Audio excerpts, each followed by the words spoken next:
청취자 여러분 안녕하세요. 책과 영화 생활의 동반자 최경사입니다.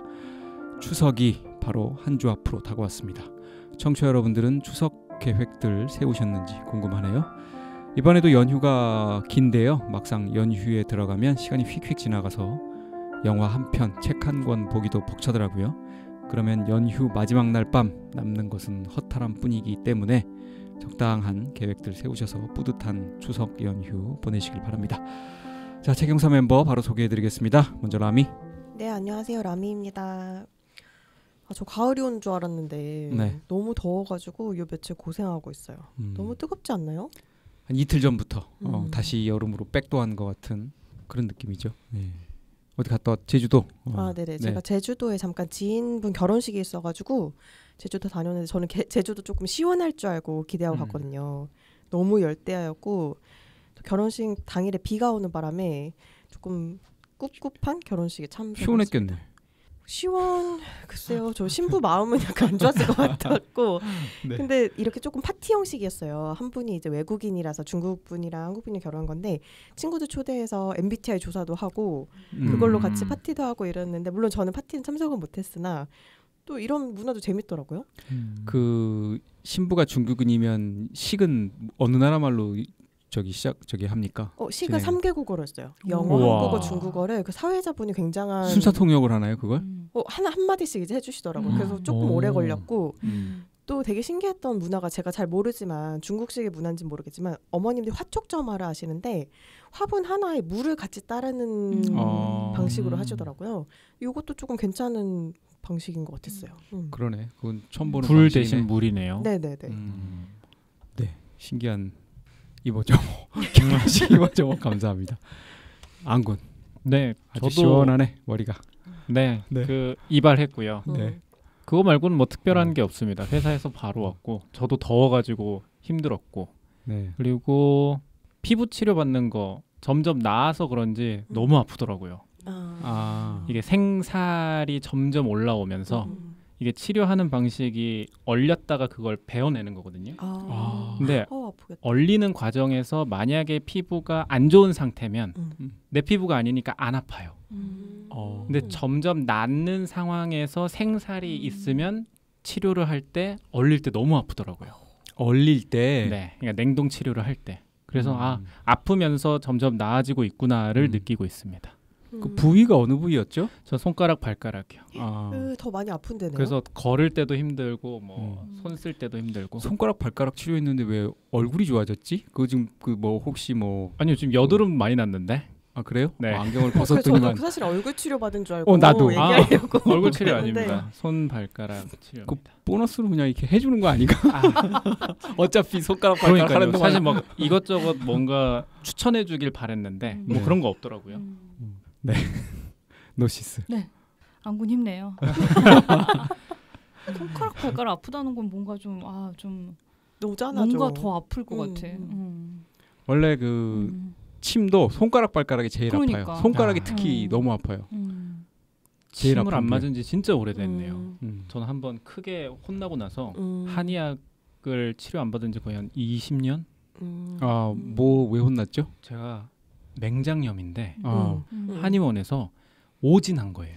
맹장염을 다른 걸로? 네. 체한 거다.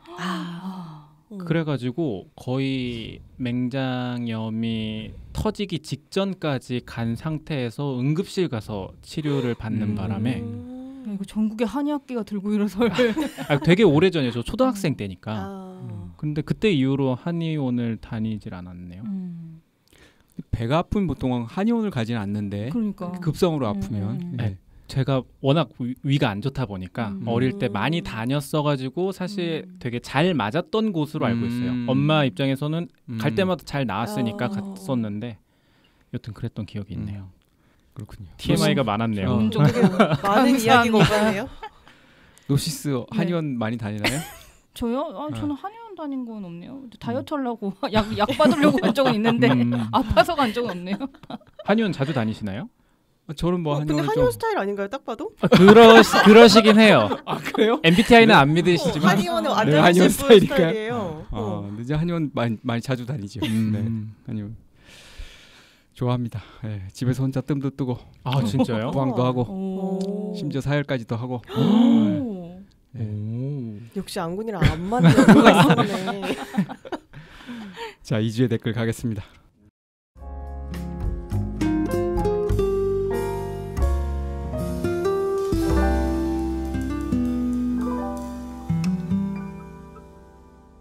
가장 먼저 하얀 레떼님이십니다. 티니핑 같은 아이들 애니메이션의 극장판만 보다가 어른들의 영화를 오랜만에 보니 즐거웠습니다. 안군의 비하인드, 라민님의 스토리 정리가 시리즈를 챙겨보지 않은 저에겐 영화를 이해하는 데 큰 도움이 됐습니다. 그리고 마지막 서로의 별점 맞추기 이번에도 재밌어서 그럴까 참 궁금하네요. 정규 코너로 하셔도 좋을 것 같아요. 뭐 라민님은 당연히 보셨을 것 같고 다른 분들은 전혀 생각 없으시겠지만 어른들도 올린다는 흥행 돌풍의 티니핑 추천드립니다. 그리고 라민님 임신 축하드려요.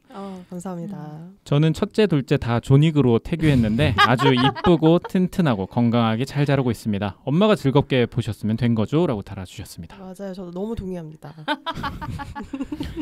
티니핑은 90만 넘었죠. 예. 그러니까요. 올여름의 승자입니다. 그렇게 재밌어요? 티니핑 저 당연히 보고 왔고 근데 이거를 책영사에서 하자고 할 수는 없었어요. 솔직히. 근데 할 얘기가 없나요? 할 얘기는 있는데 할 얘기는 있지만 딱히 이 얘기를 해야 되나? 방송에서 굳이? 약간 그런 느낌이었고 잘 만들긴 했어요. 애들이 왜 좋아하는지 알겠고 스토리도 탄탄하고 감동적이에요. 근데 뭐 그러면 저는 충분히 할 만할 것 같은데.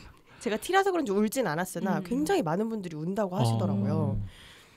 근데 원래 티니핑은 만화 시리즈로도 되게 스토리가 탄탄하고 잘 만들어져 있어서 전 영화를 봤을 때 막 영화라서 너무 특별하다 이런 느낌은 없었지만 뭐 앞으로 저희 영화 산업이 잘 되면 좋겠다? 지금 뭔가 그 인공지능이 지금 티니핑에 반응하고 있는 것 같은데 이거 어느 이거 지금 인공지능이야? 이게 뭐냐면 네. 저희가 동굴 속에 있는 게 아니라 에어컨 틀었을 때 에어컨 물이 떨어지는 소리예요.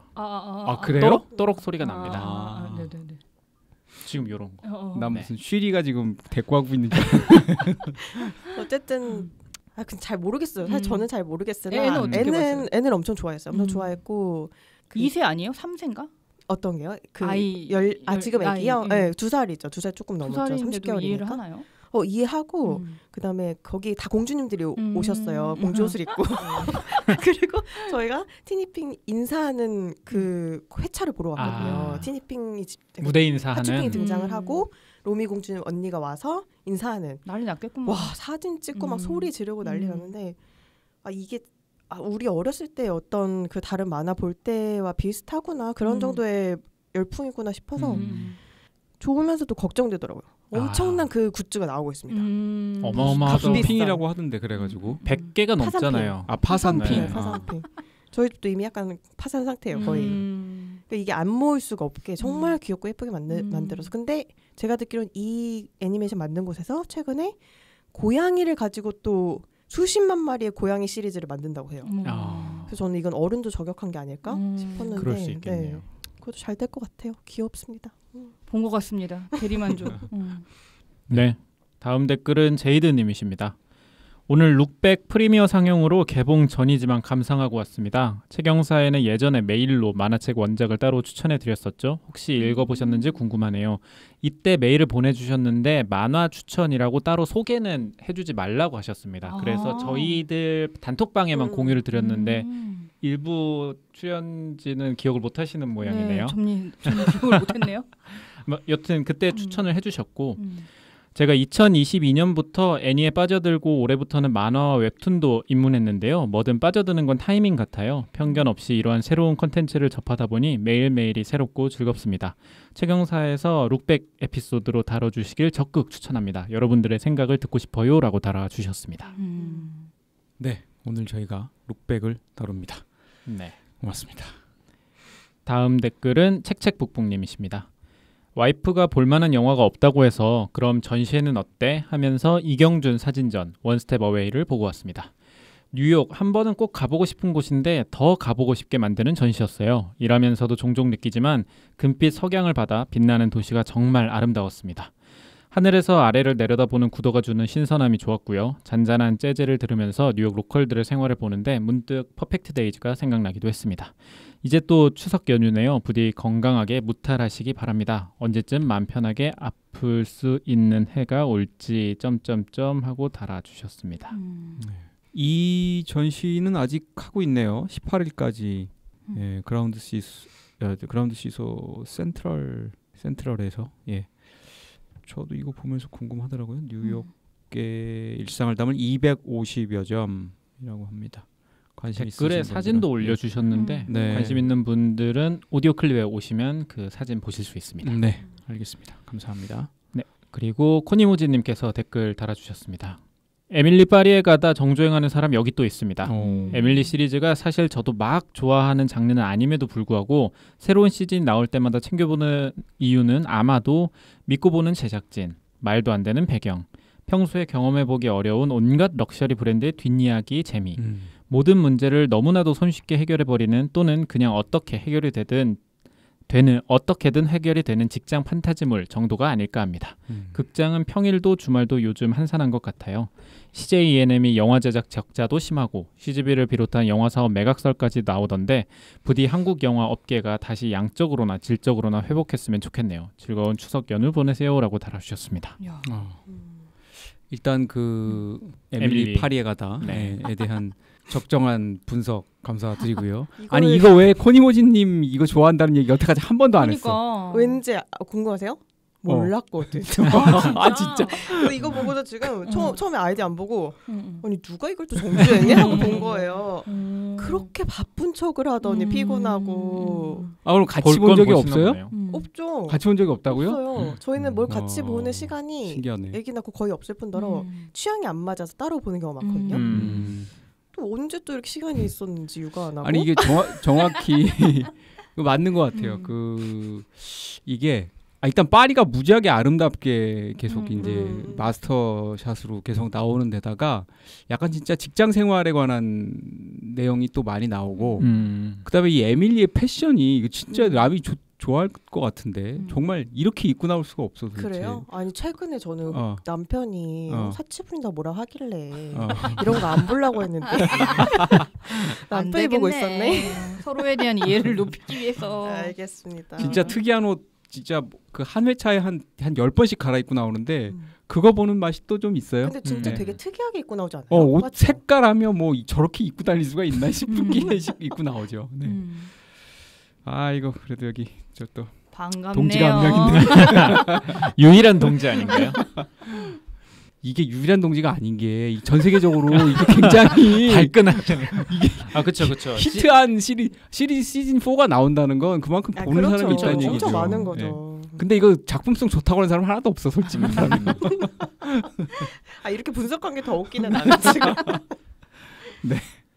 네, 다음 댓글은 팟빵 상큼 따구님이십니다.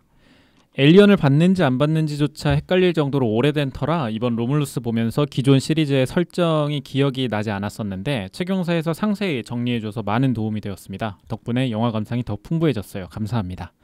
이런 좋은 방송 계속 이어갈 수 있었으면 좋겠어요. 약소하지만 작은 성이 남깁니다. 네 분이 주고받는 대화도 너무 재밌고 더운 여름 건강히 넘기시길 바랍니다. 라는 댓글과 함께 1,000원 후원해 주셨습니다. 감사합니다. 그리고 제이드님이시죠. 호박여사님께서 팟빵에는 타인의 평점 코너 만드세요. 너무 웃기네요. 라고 달아주셨습니다. 타인의 평점.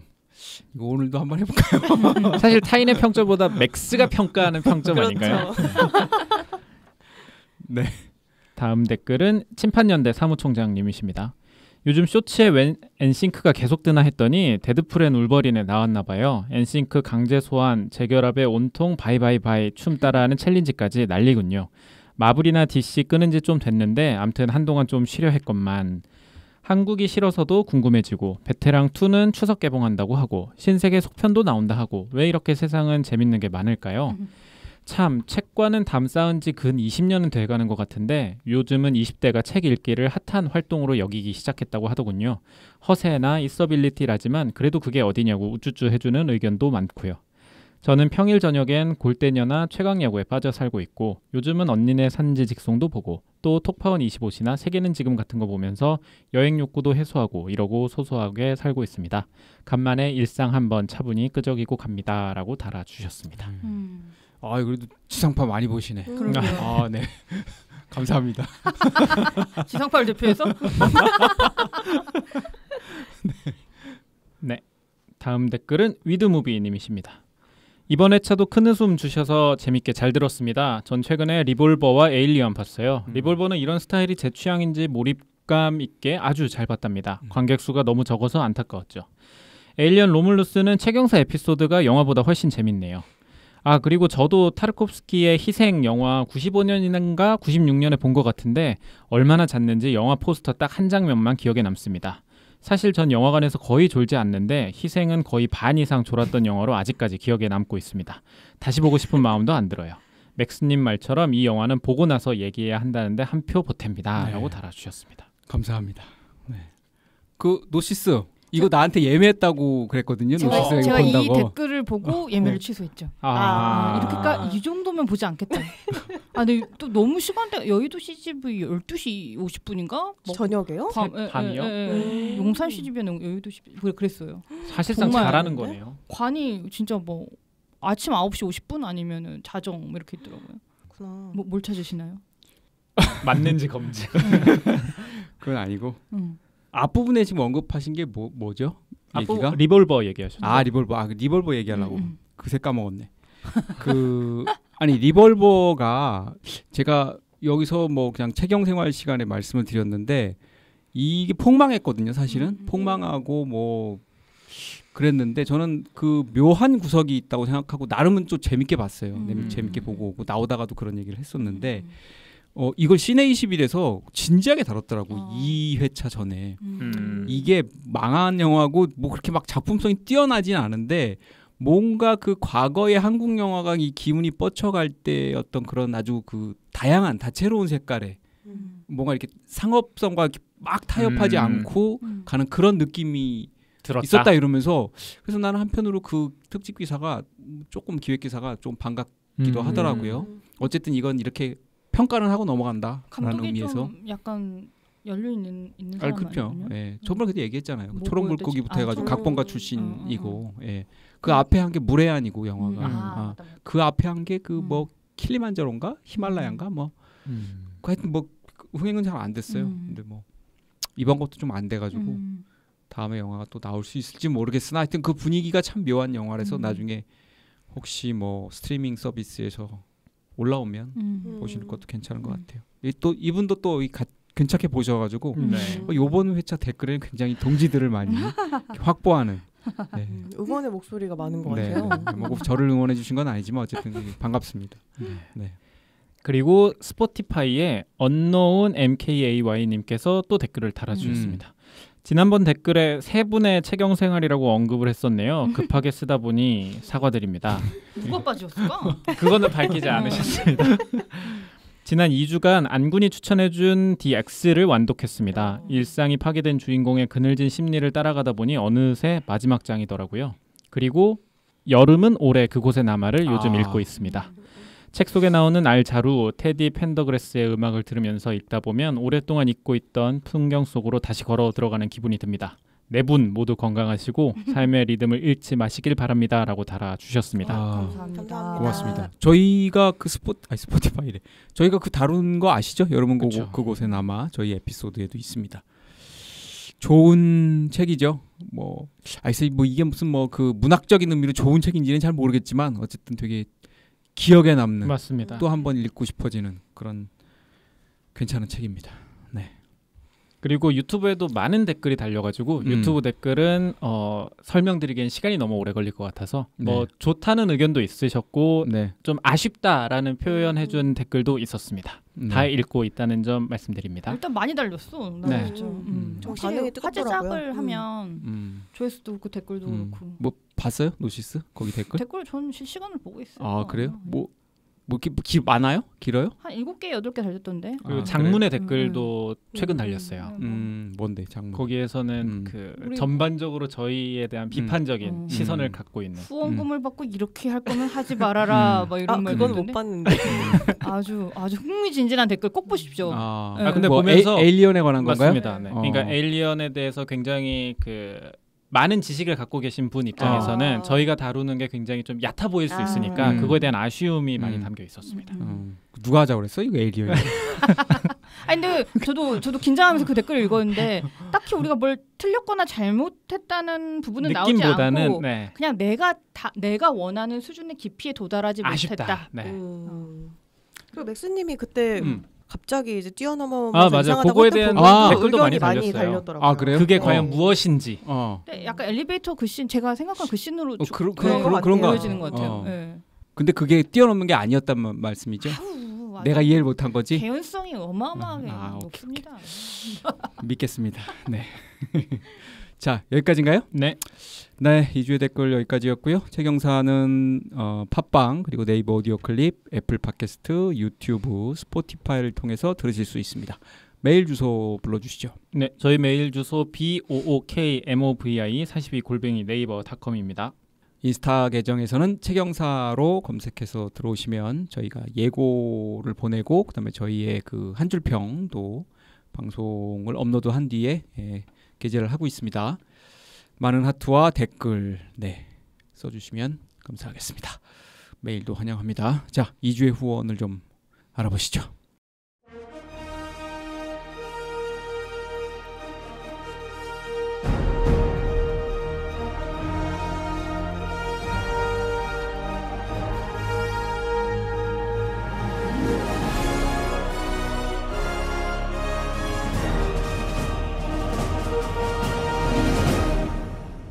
네, 저희가 그때 어쨌든 말씀드린 이유로 되게 여러분들께서 되게 열성적으로 후원을 해주고 계십니다. 네. 감사합니다. 정말 감사합니다. 진짜 정말 감사드립니다. 네.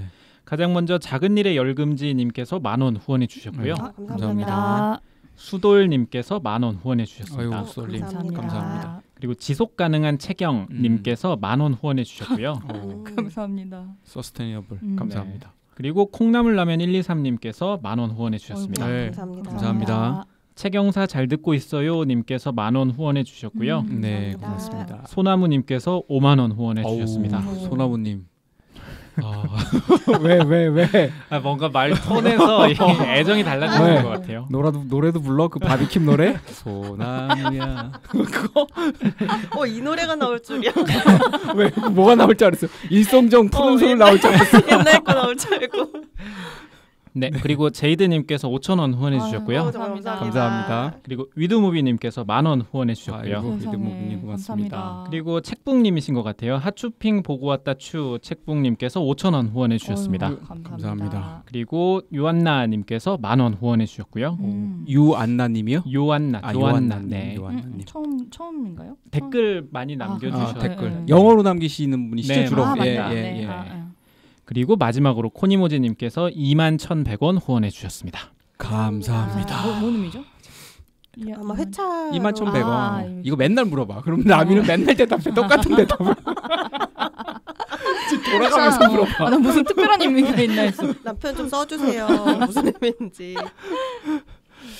자, 이번에 저도 많이 또 후원해 주셔서 감사합니다. 많이 뵈던 분들 또 많이 해주셨어요. 네. 그래서 우리가 몇 회까지 운행할 수 있다? 저희가요? 지금 33만 원 있어서 2번 더 녹음할 수 있게 되네요. 항상 그러니까 1회차로 이렇게 그 후원을 해주시고 계셔서 감사한 마음입니다. 네. 감사합니다. 자, 계좌번호 불러주세요. 네, 저희 후원 계좌 33332034357666입니다. 네, 카카오뱅크죠? 네. 자, 저희 두 번째 코너로 갈게요. 저희 멤버들이 2주 동안 읽은 책과 본 영화 소개해드리는 2주의 책영생활입니다.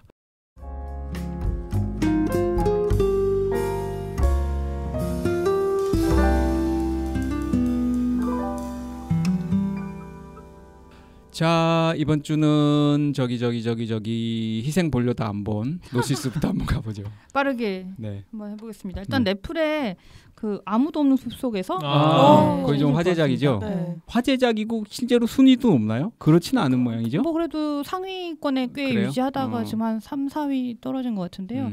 저는 막 어마어마하게 재밌다는 아니었고 고민 씨라는 그 블루칩이 약간 이제 궤도에 올랐다. 약간 연기 김윤석이랑 뭐 밀리지 않는다. 네. 그 정도예요? 네, 연기를 꽤 잘하고 보통 사람 아니라는 생각은 계속 들어요. 자기한테 기회가 찾아왔을 때 그 역할을 10분 해내는 것 같아요. 이 고민 씨가 마녀 2에 나왔나요? 마녀 1에 나왔나요? 마녀 1에 나왔죠. 그래서 내가 모르겠구나.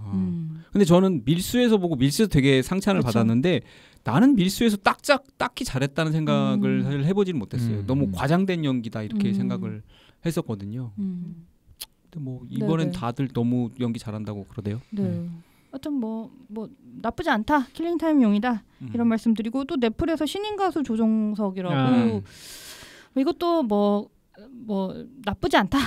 근데 예능이죠, 이거는 예능. 네, 예능이고 그냥 조정석이 성격이 좋아서 주변에 좋은 사람들이 많구나.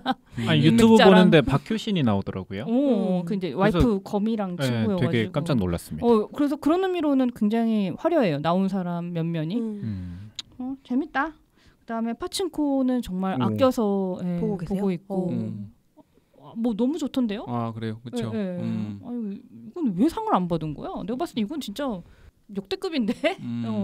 시즌 2에 많이 받으려고 원에서 다 떨어졌나? 그때 오징어 게임하고 같이 붙어가지고 뭐 하나도 못 받아 하나 받았죠. 그 타이틀상. 그렇죠. 타이틀이 사실 1편에 비해서 좀 떨어진다고 생각했는데 이게 보면 볼수록 타이틀이 또 괜찮더라고. 희한하게. 1편 타이틀이 또 워낙 좋긴 했어요. 그렇죠. 아껴서 정말 야금야금 먹듯이 보고 있습니다. 그다음에 이제 그 사랑의 탐구라고 그 티캐스트에서 수입한 영화인데 시네큐브에서 그 뭐 약간 시사 해가지고 가서 보고 왔는데 저는 굉장히 재밌게 봤어요. 주인공이 일단 연령대가 저랑 비슷하더라고요. 그리고 그러니까 감독도 여성 감독인데 감독도 배우랑 연령대가 그러니까 40대 둘 다 초반이고 그러다 보니까 같이 저 친한 여자 선배랑 같이 봤는데 직장 동료랑 같이 봤는데 그 선배도 꽤 흥미롭게 보시더라고요. 근데 다른 게 그 선배는 기혼이고 제가 비혼인데 약간 그 보는 포인트들이라든지 감동받는 지점은 좀 달랐어요. 왜냐면 주제가 사실상 이게 캐나다 배경 영화인데 그러니까 사실혼에 다름없는 10년 이상 한 파트너랑 산 40대 초반의 여성 약간 철학 강사예요. 근데 굉장히 좀 지적으로 좀 우월한 근데 그 같이 산 사실혼 관계의 남자친구도 못지않게 지성인인 그렇게 10년 넘게 굉장히 안정적이고 그리고 자기 가족한테도 잘해요. 이 남자친구가 사실상 남편 우리가 법적 혼인은 아니지만 어쨌든 사실상 그 남편인데 근데 이제 어느 날 집안의 인테리어를 하러 온 어떤 그 이를테면 블루칼라의 노동자에게 이 여성이 빠지게 되네요. 빠지면서 굉장히 도식적이에요. 그러니까 지금 같이 사는 남자친구는 굉장히 지적인데 조금 심드렁하고 10년 넘게 살아서 조금 서로 이제 몸이 이렇게 반응하지 않는 사이고 이 인테리어 이 사람은 뭐 어마어마해요. 막 그냥 만나자마자 불꽃 팍팍팍 튀고 막 그래가지고 이거 시놉시스도 이거 수입사에서 몸이 통하는 남친과 마음이 통하는 남친 뭐 이렇게 뽑았더라고요. 그래서 이렇게 보면은 되게 그냥 그렇고 그런 영화 같은데 생각보다 그래서 진정한 사랑은 뭐지를 되게 공감 가게 잘 그렸어요. 전 보는 내내 막 저 여성 주인공의 마음을 알겠고 나도 같이 막 고민이 되고 감정이입을 좀 많이 하고 봤습니다. 이게 뭐 수위가 높나요? 노출 수위가 높나요? 근데 벗다 말고 하던데요. 저 좀 약간 아쉽긴 했어요. 근데 여기가 티켓스가 이번에 그 퍼펙트 데이즈가 워낙 잘 돼가지고 그 이후에 또 내놓은 영화라 굉장히 좀 뭐라 그럴까 되게 의욕도 있으시고 약간 뭐 대중적이에요 영화도? 그래서 저도 나오고 나서 그 저기 수입사 지인 그분한테 그 말씀을 드렸어요. 이게 약간 연령대는 좀 탈 것 같다. 같은 여성이라도 20대 30대 초반의 여성은 또 공감 못할 그 약간 오랜 연인이라든지 약간 갑자기 왜 메디슨 카운티의 다리가 생각이 나고 그런. 네, 근데 또 그렇게 중년을 넘어가진 않는데 약간 30대 후반 40대 초반 여성들은 굉장히 재밌게 볼 수 있는 영화인 것 같아요. 저는 추천. 제가 그 왜 말씀드리냐면 올해 그 글로벌 박스 오피스에서 북미 박스 오피스에서 탑 10 안에 들어간 로맨스 영화가 있어요. 그 우리가 끝이야라는 영화인데 이게 곧 이번 주에 개봉을 하는데 It Ends With Us라고 그 라이언 레이놀즈 부인 이름이 뭐죠? 그 블레이크 라이블리. 네. 그래서 요즘에 뭐 꽃집 주인이가 그래가지고 드레스 막 다 꽃만 입고 나오고 그랬던데. 그래서 요즘에 홍보 좀 하는 것 같고 스토리가 궁금하더라고요. 그래요? 그래서 나도 이게 북미 박스오피스에서 되게 히트를 해가지고 사람들이 많이 보고 우리나라에서도 곧 개봉이니까. 근데 어젠가 아침에 이렇게 두드려 보니까 이게 시사가 없어요. 그래서 이게 시사가 없나? 내가 놓쳤나? 이렇게 생각해서 했는데 시사가 진짜 없어요. 이게 롯데에서 단독 개봉하는 거거든요. 왜 그래? 자신 있어서 그래요? 아니 그래서 나는 이게 크게 홍보를 안 하고 싶은 메인 건가? 예고편만 보면 이게 뭐 약간 수위가 높나? 약간 저런 그 왜 그 있잖아요. 그 그레이의 뭐 이런 그레이의 이거 일곱 가지 15세인데요? 그러니까 그래서 나는 이게 도대체 뭐지 싶은 거지. 근데 이거 책이 원작이네요. 책도 있어요. 예. 그래서 좀. 근데 그 보면 참 로맨스 멜로가 좀 안 되지 않아요? 요 몇 년 사이에? 지금 없죠. 뭐 로맨스 멜로 이런 거 뭐 다 기억나는 게 없는데요. 이거 넷플릭스 이펙트 아닌가? 넷플릭스에 로맨스 이런 거 잘 안 하잖아. 만들지도 않잖아. 갈 거면 아예 성인 쪽으로 그렇지. 가죠. 그렇게 가든지 아니면 그냥 잔인한 걸로 가든지 둘 중에 연애 감정을 사람들이 TV나 OTT에 그 연애 다큐 있잖아요. 예능 그쪽으로 소비하고 있는 것 같아. 정말. 픽션으로는 이제 안 되나 봐. 조금 그래서 궁금해지는 거는 곧 개봉할 이제 그 대도시의 사랑법 그게 이제 영화로도 나오고 시리즈로도 나와요. 거의 한 달 상간으로 또 둘 다 나와요. 그러면은 그래서 캐스팅 다르게 캐스팅 다 당연히 다르죠. 그게 내용이 다르던데요? 그러니까 에피소드 여러 개 중에서 서로 다른 걸 다루는 거죠, 영화랑. 그게 아마 그 소설집인가요? 아니면 그냥 장편인가요? 소설집으로 알고. 그럼 뭐 서로 다른 걸 다룰 수도 있겠죠. 아닌가? 네, 거기까지. 네, 안군. 저는 책 3편 봤는데요. 저는 아직 X를 다 못 읽었고요. X 읽고 있고 그 오늘 저희가 다룰 후지모토 타츠키의 단편 룩백 봤고요. 그리고 안녕 에리라는 단편 봤습니다.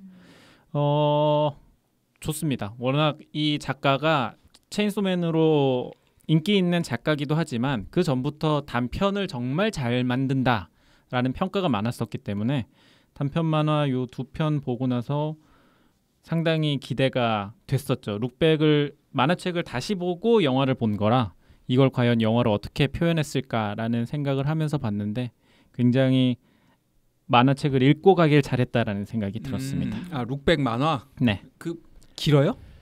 아니요. 단편이라 굉장히 짧습니다. 금방 읽어요. 그래요? 네. 그리고 이 작가 만화가가 굉장히 영화를 좋아해요. 그래서 이전부터 막 인터뷰 하다 보면 한국 영화에 대한 애정도 많이 드러내고 그리고 만화 안에서도 다양한 영화의 일종의 이스터에그를 발견하는 재미도 있어가지고 추천드립니다. 그래요. 그건 이따가 그 라미의 그 비하인드를 통해서 보죠. 비하인드 약간 견제하는 것 같은데. 아니. 이거 딱 풀려서. 이게 약간 이게 계속 해오던 게 있으니까. 시험하는 거예요, 뭐예요? 그런 거 아닙니다. 네. 여기까지입니다. 네, 3편. 책으로 좋습니다. 이제 라미. 네, 저는 영화 3편이나 시리즈 한 편인데요. 사랑의 핫쇼핑이랑 인사이드 아웃 2를 봤습니다. 올라왔더라고요. 근데 저는 생각보다 좀 실망했어요. 그 원에서 받은 신선함이 떨어져서 그런 건지 아니면 연령대가 이제 조금 이제 늘어나면서 우울이란 감정, 불안이란 감정 이런 것들이 강조가 되니까 저랑 가까워지는 것 같은 거예요.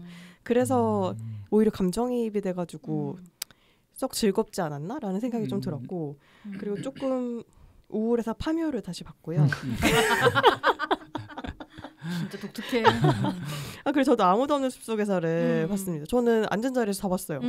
생각보다 되게 제 취향에 맞는 것 같아요. 제가 좋아하는 취향의 시리즈물이었고 고민씨 배우 연기랑 뭐 김윤석 배우 너무 연기 좋았고 그 노윤서 배우라고 특별 출연해준 그 배우도 출연인데 되게 너무 존재감이 있었어. 너무 좋고 이정원 배우 너무 연기 좋았어서 저는 이거 좀 추천드릴만 할 것 같아요. 조금 길긴 한데 길고 약간 그 크게 이 시리즈를 가른 두 가지 사건이 무슨 관계가 있지?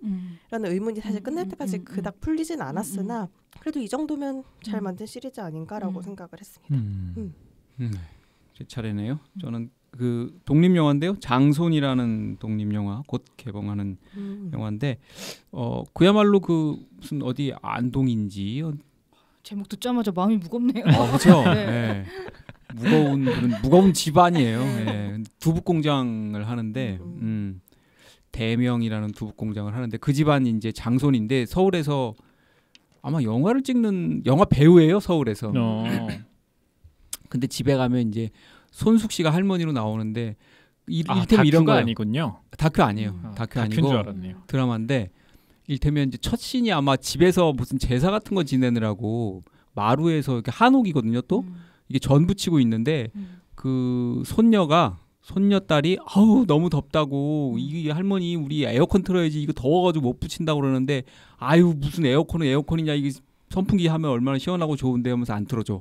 근데 이 장손이 딱 내려오자 어우 덥지 빨리 에어컨 틀어라 이런 집안이에요. 하여튼 그렇게 그 장손을 중요하게 생각하는 어떻게 보면 되게 이제 고루한 집안인데 집안이 되게 여기저기 뭐 그 아버지부터 어머니 해가지고 그 장손 뼈대 있는 집안에 사는 며느리며 뭐 거기에 그 딸이며 아들이며 뭐 이 복잡한 가족 관계에서 각자 이해관계도 있고 뭐 그런데 거기서 이제 어떻게 이 가정이 살아가느냐 각자가 관계를 유지하면서를 이 일종의 그렇다고 이 집안이 잘 사는 집안은 아니야. 그냥 뼈대가 있다고 생각할 뿐이지. 할아버지가 또 살아계시고 워낙 이 눈 시퍼렇게 뜨고 이제 그런 걸 월침이 지키려고 하셔서 그런 걸 통해서 이런 대가족 집단 가끔가다 한 번 만나는 그리고 너무 우리 주변에서 있을 법한 그런 얘기들이에요. 그 일테면 뭐 그 할아버지의 딸 중에 하나는 그러니까 아버지의 여동생이죠. 그 주로 이제 외지에서 나가서 시집 가서 사는데 가끔 와. 남편은 어디 또 뭐 나름 사업해가지고 잘 살고 그러면 또 약간 이 서로 또 약간 이렇게 좀 뭐 분위기가 좀 묘하잖아요. 뭐 그런 얘기들을 쭉 다루고 있고 재미는 있는 것 같은데 뭘 얘기하려고 그러는지 메시지를 잘 저는 캐치가 좀 안 되는. 근데 그냥 그 가정을 보는 재미가 있더라고요. 저는 연기들도 더 잘하고 다 독립영화에서 주연하시는 분들이 다 뭐 딸이며 고모며 이렇게 나오시거든요. 재밌게 봤고요. 그다음에 비틀주스. 네. 평이 그렇게 좋지 않더라고요. 근데 뭐 전 뭐 큰 기대가 없어서 그런지 그냥 그럭저럭 봤고요. 비틀주스는 다 봤나요? 봤을 텐데 막 저 옛날에 봐가지고 저도 기억이 잘 안 나요. 전 안 봤습니다. 안 봤어요? 네. 이런 거 좋아할 것 같은데 왜 안 봤어? 그래서 2가 좋으면 보려고 했는데 2 평이 안 좋아서 1을 재밌게 봤으면 뭐 재밌게 볼 수 있겠다 싶은 평들이 주를 딱 뭐 이루더라고요. 그 정도인 것 같고 근데 제가 비틀주스를 봤다고 생각했는데 실제로도 봤고 근데 내가 본 게 비틀주스가 아니더라고. 크리스마스의 악몽. 아니야. 우리나라에서는 비틀주스라는 제목으로 개봉을 한 적이 없어요. 이게 영화가 비디오로만 나왔었어. 유령 수업으로. 근데 왜 나는 꼭 극장 가서 본 것 같지? 희한한 말이야 이 영화도. 난 극장 가서 봤다고 생각했는데 유령 수업이라는 비디오로만 나왔습니다. 우리나라에서 이거 수입해봤자 장사가 안 될 것 같으니까 안 나온 것 같고요. 이 영화 보면은 이제 마이클 키튼이 그 비틀주스로 나오거든요. 나오죠. 분장을 해가지고 근데 다 얼굴에 막 분장이 세니까 그리고 다 그 사람들이 또 다 나와요. 그래가지고 그 사람이 그 사람 같은데 딱 하나 위노나 라이더만 그 맨 얼굴로 그냥 나오니까 거기서 세월이 엄청 느껴집니다. 워낙에 위노나 라이더가 지금 50대라서 또 약간 젊을 때 워낙 그 미끈한 피부가 매력이었었잖아요. 그 젊은 느낌. 그래가지고 뭐 그런 세월간 느낌이 많이 나는. 근데 여전히 뭐 그 팀버튼 특유의 그 악동 같은 장면들 그리고 CG를 최소화하게 쓰고 다 뭐 스톱모션이나 그 팔바가지 뒤집어 쓰는 그 뭐라고 하죠 그거? 그 있잖아요. 뭐 애니맥트릭스 뭐 그걸로 해가지고 되게 아날로그한 그런 영화입니다. 팀버튼은 약간 좀 뒤로 갈수록 힘이 달리는 것 같아요. 뭐 이렇게 인상적인 게 없죠. 최근작 중에는. 최근작 중에 딱히 인상적인 건 없죠. 한 2년 전쯤에 한국에서 전시회를 한번 하셨죠. 네. 저희 덤보 다뤘었죠. 덤보. 그건 좀 별로였죠 완전. 전시회는 괜찮았어요. 그리고 홍상수 감독 수유천도 곧 개봉합니다. 수유천도 뭐 지난번에 우리가 다뤘던 거 뭐죠? 그 여행자의 산책. 그것처럼 약간 또 좀 약간 좀 대중적인 재밌게 만들어 여행자의 산책. 여행자의 필요 아닌가요? 필요가 좀 많이 떨어져 있어요. 계속.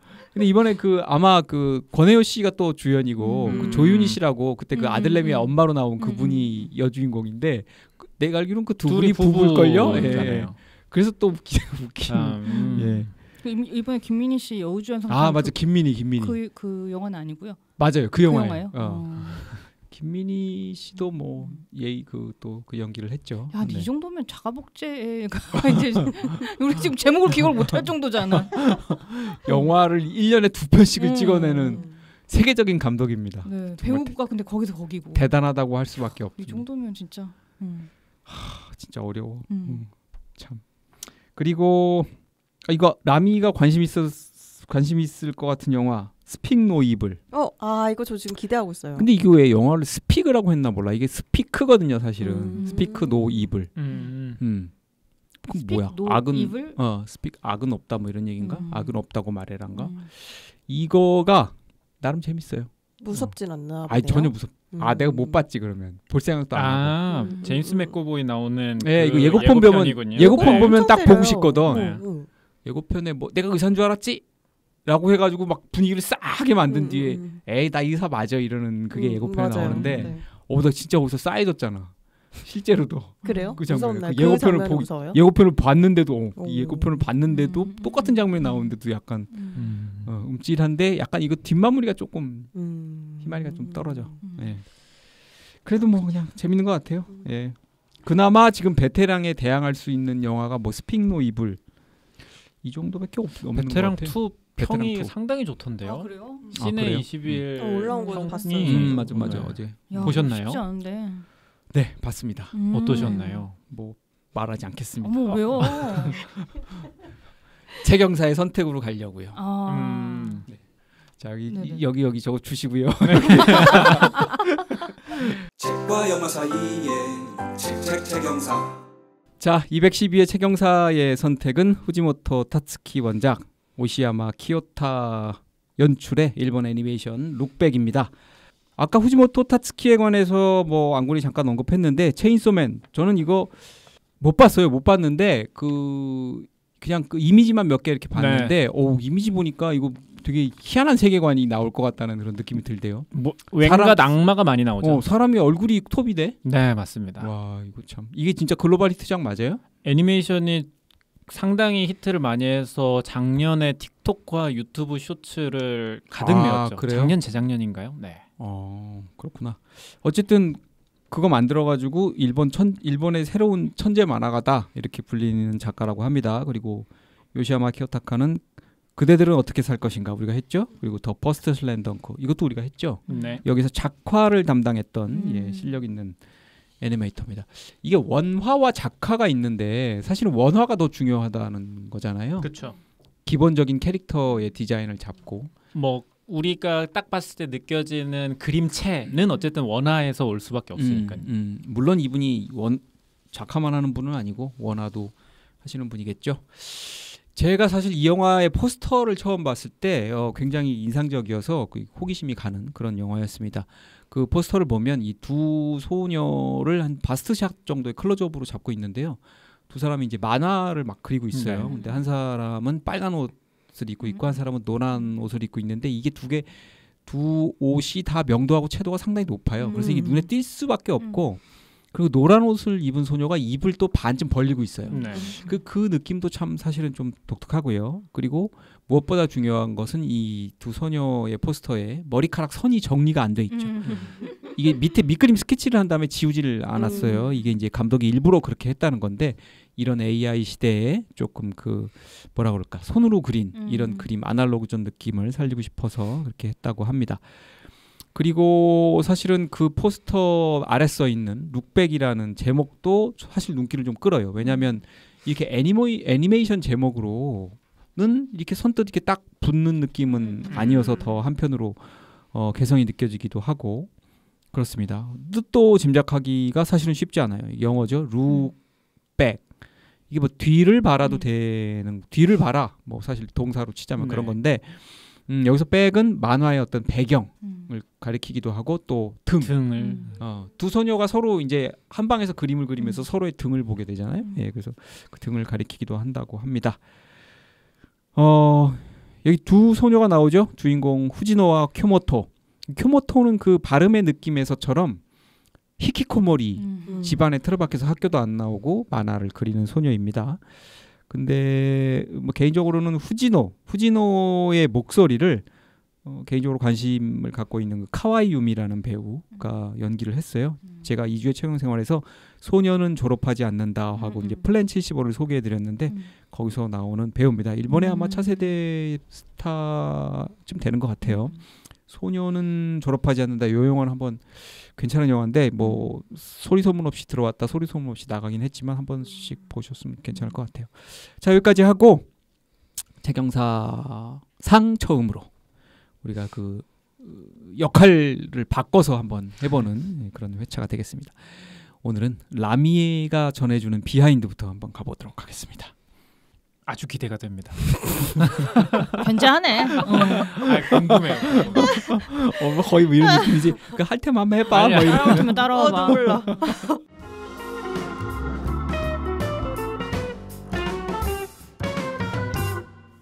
아니 비하인드를 준비하면서 제가 또 이 안군의 이 고된 시간들을 느낄 수 있었고 굳이 바꿀 필요가 있는가 이것을 이런 고민도 한 번이면 했고 족하다. 그렇죠. 이벤트다. 아 이벤트로 가는 건가요? 그래서 오늘 제가 준비한 비하인드는 이제 3가지 정도의 키워드를 가지고 왔고요. 안군이랑은 뭔가 스타일이 다를 수도 있지만 또 색다른 의미로 재밌게 들어주셨으면 하는 마음이네요. 네, 일단 먼저 첫 번째 키워드는 만화가 호지모토 타츠키에 대해서 가지고 왔습니다. 1992년생이더라고요. 31살이에요. 네. 어리네. 그래서 호지모토 타츠키 같은 경우 2016년에 첫 장편 만화 파이어 펀치를 소년점프 플러스에 연재를 하면서 처음 주목을 받기 시작을 했고요. 국내에는 앞서 말씀하신 것처럼 이제 체인소맨으로 인지도를 많이 높인 만화가예요. 그리고 그런데 이제 룩백으로 처음 이 작가를 접하신 분들은 그럼 이전작들도 이런 서정적인 내용인가? 라고 궁금하실 수 있지만 파이어 펀치는 첫 화부터 식인행위가 등장할 정도로 꽤나 고어물적인 요소가 많이 있습니다. 이 작가는 도호쿠 예술공과 대학에서 서양화를 전공을 했어요. 근데 사실 만화를 그린 게 미대에서 유화로 그림을 그려야 되는데 돈이 본인이 없는 거예요. 재료비가 너무 비싸서. 그래서 그 돈을 벌려고 만화를 그릴 수밖에 없었다고 합니다.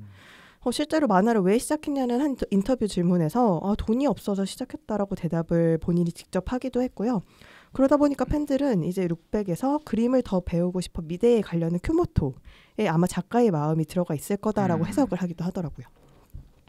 그리고 그의 대학교 시절 일화를 들어보면 또 룩백의 후지노가 떠오르는 부분도 있는데요. 자기가 그림 실력이 부족하다고 느꼈을 때 이런 실력을 올리기 위해서 도서관에서 크로키를 죽어라 연습을 했다고 합니다. 그리고 당시 마음가짐은 어떻게 했냐면 정말 만화 주인공이 생각하는 것처럼 4년 안에 나보다 그림 잘 그리는 친구들을 뛰어넘지 못하면 내가 이놈들 다 없애버린다. 그림 잘 그리는 놈들은 세상에 풀어줄 수 없다. 약간 이런 마음으로 그림을 굉장히 열심히 연습을 했다고 해요. 그래서 큐모토 그림에 자극받아가지고 체인소맨이 나온 이유를 알겠네. 약간 섬뜩하네. 그래서 큐모토 그림에 자극을 받아서 하루 종일 그림에 매달렸던 후지노의 모습이 좀 떠오르는 그런 구절이더라고요. 또 이 작가는 이제 말이나 다양한 작가의 말 이런 책 뒤에 나오는 작가의 말이나 다양한 인터뷰에서 자기 스스로 영화광이라고 밝힌 적이 많이 있어요. 안군이 얘기해 준 것처럼 좋아하는 영화를 언급한 것 중에 한국 영화도 꽤 있고요. 대표적인 거는 유전이랑 겟아웃. 저희가 아는 것 중에는 이걸 언급을 했고 약간 다르죠. 이거 보면 한국 영화 또 올드보이 이렇게 나올 것 같은데 왠지. 그래서 한국 영화는 오히려 나홍진 작품을 좋아합니다. 오히려가 아니라 그거 딱 맞네. 결이 아주 일치해 지금. 그래서 파이어 펀치 같은 경우 추격자의 영향을 받았다고 직접 밝혔고요. 그 장면에는 황해, 곡성을 오마주했다고 직접 얘기를 했습니다. 그러니까 맥스님이랑 굉장히 안 맞는 거죠. 그래 어쩐지. 네. 그래서 이렇게 영화를 좋아하다 보니까 작품들 속에도 자연스럽게 영화적 연출이 굉장히 많이 드러나요. 그래서 룩백에도 이런 게 룩백에는 특히 더 많이 묻어나 있어서 이 작품의 애니메이션화 할 때 전체적인 연출을 전혀 바꿀 필요가 없었다고 하네요. 그리고 두 번째 키워드는 이제 교토 애니메이션을 가지고 와봤는데요. 룩백을 보고 나오면서 사실 제 남편은 이 영화 무슨 실화 배경 아니야? 뭐 자전적 영화인가라는 질문을 던지더라고요. 근데 아무래도 영화 내용 자체가 만화를 그리는 두 소녀의 이야기이기도 하고 또 큐모토의 죽음의 원인이 되는 사건이 좀 충격적이잖아요. 그래서 관객분들이 뭐 이런 궁금증을 당연히 가지실 수 있겠더라고요. 그래서 사전 정보를 찾아보고 가져서 알고 계신 분도 있겠지만 결론적으로 이 영화는 2019년에 발생한 교토 애니메이션 방화 사건의 헌정 영화로 볼 수가 있습니다. 그럼 도대체 이 사건이 뭔가라고 궁금하실 텐데 일단 교토 애니메이션은 교토에 위치한 일본 애니메이션 제작사예요. 또 오리지널 본인들 작품 만드는 것보다는 원작이 있는 거를 애니메이션화하는 데 더 주력을 하고 있고요. 그래서 좀 알려진 걸로는 저희는 잘 모를 수 있으나 K-ON 시리즈, 그다음 빙과, 목소리의 형태, 바이올렛 에버가스 목소리의 형태 했었죠. 그거는. 요거를 작품을 애니화한 걸로 알려져 있는데 근데 여기가 이제 2019년 7월 18일 요 교토 애니메이션의 제1 스튜디오에서 큰 화재가 발생을 하게 됩니다. 근데 이로 인해서 스튜디오가 완전히 전소를 해버려요. 건물 자체가. 근데 여기서 엄청 많이 죽었어요. 네, 36명이 죽고 어이구야. 33명이 부상을 입은 굉장히 좀 끔찍한 사건으로 알려져 있어요. 근데 이걸 조사를 해보니까 한 남성이 교토 애니메이션이 내 작품을 표절했다면서 이제 불을 저지른 거예요. 네. 그래서 다행히 범인은 잡혔지만 사실 일본 내에서는 방화로 인해서 가장 많은 사람이 죽은 사건으로 알려져 있고요.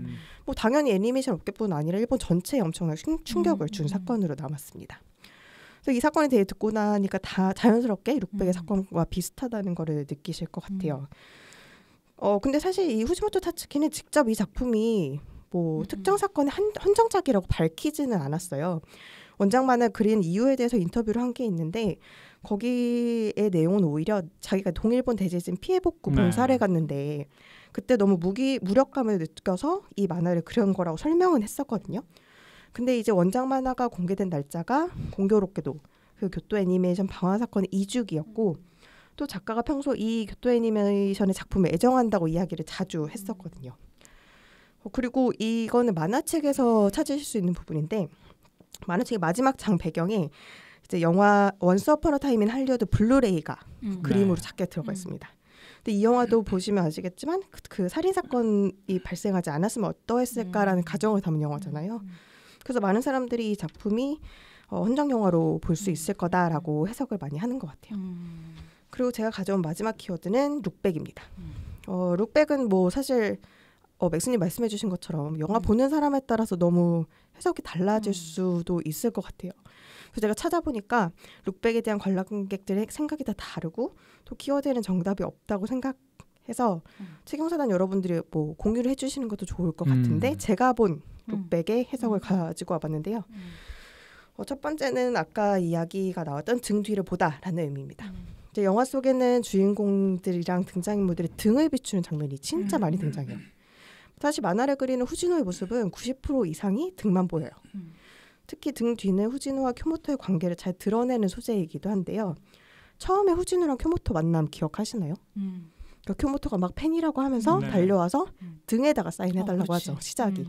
그러네. 그 의미도 있겠다. 그리고 나서는 쿄모토가 미대에 가고 싶다면서 떠나려고 하자 후지노가 얘기를 합니다. 내 뒤에만 있으면 되는데 너 왜 가서 사서 고생하려고 해? 이런 얘기를 또 하죠. 여기까지만 보면 이제 쿄모토가 후지노의 등 뒤에서 이제 배경처럼 머물러만 있는 것 같지만 사실 후지노가 쿄모토를 사고로 잃었을 때 쿄모토의 방에 들어가서 비춰지는 장면이 자신의 뒤에 걸려있는 쿄모토의 옷입니다. 그래서 그걸 가만히 응시를 해요. 그러니까 이 장면을 통해서 사실 후지노의 뒤에도 늘 쿄모토가 있었다라는 거를 드러낸다고 볼 수 있지 않을까라고 저는 생각을 했고요. 그리고 이 깨달음을 통해서 후지노는 다시 앞으로 나갈 힘을 얻게 되는 거죠. 그 두 번째 해석은 과거를 해상하다라는 의미를 가져와 봤는데요. 사실 후지노가 쿄모토랑 멀어지고서 그녀의 죽음에 대해 들었을 때 과거를 생각하면서 스스로 자책을 합니다. 내가 그때 방에서 나오라고 하지 않았으면 얼마나 좋았을까. 걔가 안 죽었을 텐데. 그래서 실제로 영화는 그런 후지노의 상상한 관객들에게 보여줘요. 그리고 과거로 돌아가서 다른 선택을 하면 어땠을지를 직접 보여줍니다. 그렇지만 작가는 과거를 해상하는 행위를 통해서 후지노한테 그래 너 봐봐 너가 그때 그렇게 해가지고 이렇게 된 거 아니야 라는 탓을 하는 게 아니라 오히려 다른 선택을 했을 때 살아남은 다른 세계관의 쿄모토와 후지노를 잠시 연결을 시켜서 서로가 다시 살아갈 힘을 얻게 되는 모습을 보여줘요. 그래서 이런 작가의 메시지가 아까 말씀드렸던 것처럼 만화 원작을 보면 더 또렷하게 드러나게 되는데요. 그 만화책 첫 장 배경에 제가 여기서 사진을 갖고 왔는데 들으시는 분들께 보여드릴 수가 없네요. 만화의 첫 장을 보시면은 돈트라는 글자가 짧게 잘려서 들어가 있고요. 그다음에 마지막 장을 보게 되면은 인앵거가 네, 인앵거가 이 블루레이 옆에 살짝 써 있습니다. 돈 룩백 인앵거. 네, 그래서 이거를 조합을 하면 유명한 그룹 그쵸. 오아시스의 노래이기도 하죠. 요 문장이 딱 등장을 하게 되고. 나 이건 모르고 인스타에 힌트를 그걸로 주긴 했는데. 정말요? 룩백하면 딱 그 노래 생각이 나긴 하더라고요. 어떻게 보면 작가가 전하려고 했던 메시지가 이것이 아닌가라고 해석을 하시는 분들도 있더라고요. 그래서 제가 준비한 정식 비하인드는 요거고 몰라도 되는 비하인드 하나 가져와봤습니다. 바로 삼지창 머리인데요. 큐모토 머리가 굉장히 답답하다는 생각 안 하셨어요? 맞아. 가운데가 이렇게 네. 가운데 눈 가릴 것 같고 아무리 히키코모리라지만 그리고 이게 얘 답답하게 그리려고 했나 싶었더니 이 작가가 제일 좋아하는 헤어스타일이 약간 이 삼지창 머리 스타일이어가지고 본인의 만화 속에서 굉장히 많은 인물들이 이 머리를 하고 있다고 합니다. 아 그래요? 네, 그래서 이거는 몰라도 되는 비하인드로 가져왔습니다. 여기까지. 꼭 알고 싶은데 이거 나 이거 궁금했어 이거. 쟤는 왜 저런 머리를 하고? 그래서 머리를 잘 얘가 히키코모리니까 머리를 보통 이렇게 일부러 이렇게 좀 약간 가리고 있나 여기다가 뭐 상처가 있나? 그렇게 생각을 했죠. 그래서 한 작품에 8-9명이 이 머리를 하고 있을 정도라고 하니까요. 아 그래요? 사실 역해를 구분하기가 상당히 어렵습니다. 그 뭘 구분하기 어려? 여성 캐릭터들의 머리 스타일이 비슷하다 보니까 맞아요. 네.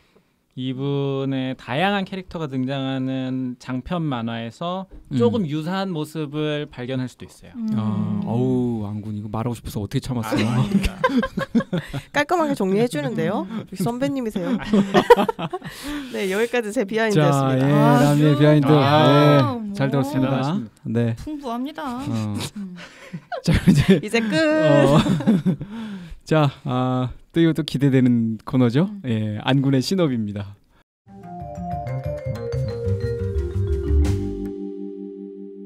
저를 울려주시길 지금 바랍니다. 우리가 줄거리만 여태까지 듣고도 울 수 있도록. 저도 말씀을 조금 드렸지만 뭐 룩백에 관한 얘기도 하고 뭐 두 소녀가 만화를 그린다 뭐 이런 얘기도 하고 그랬고 지금 라미가 비하인드를 통해서 이제 그야말로 비하인드를 얘기해 줬는데 이 영화를 안 보고 들으시거나 뭐 책을 안 보고 들으시면 도대체 소리야? 뭔 소리여 이렇게 하실 확률이 높거든요. 이건 스포가 있을 수밖에 없네요. 이미 나와 있는 거잖아. 근데 이건 네, 그런 것도 원작이 있고, 있고 어떻게 해야 좀 차별화될까 싶어가지고 라미랑 네, 그러니까 그 되게 정말 쟁쟁하다. 그러니까 왜냐하면 어쨌든 바뀌었을 때의 그 효과는 확인을 해야 그렇죠. 되니까. 그런 출처의 기획의도까지 대학교 발표하는 거지 지금. 다들 너무 범생이야.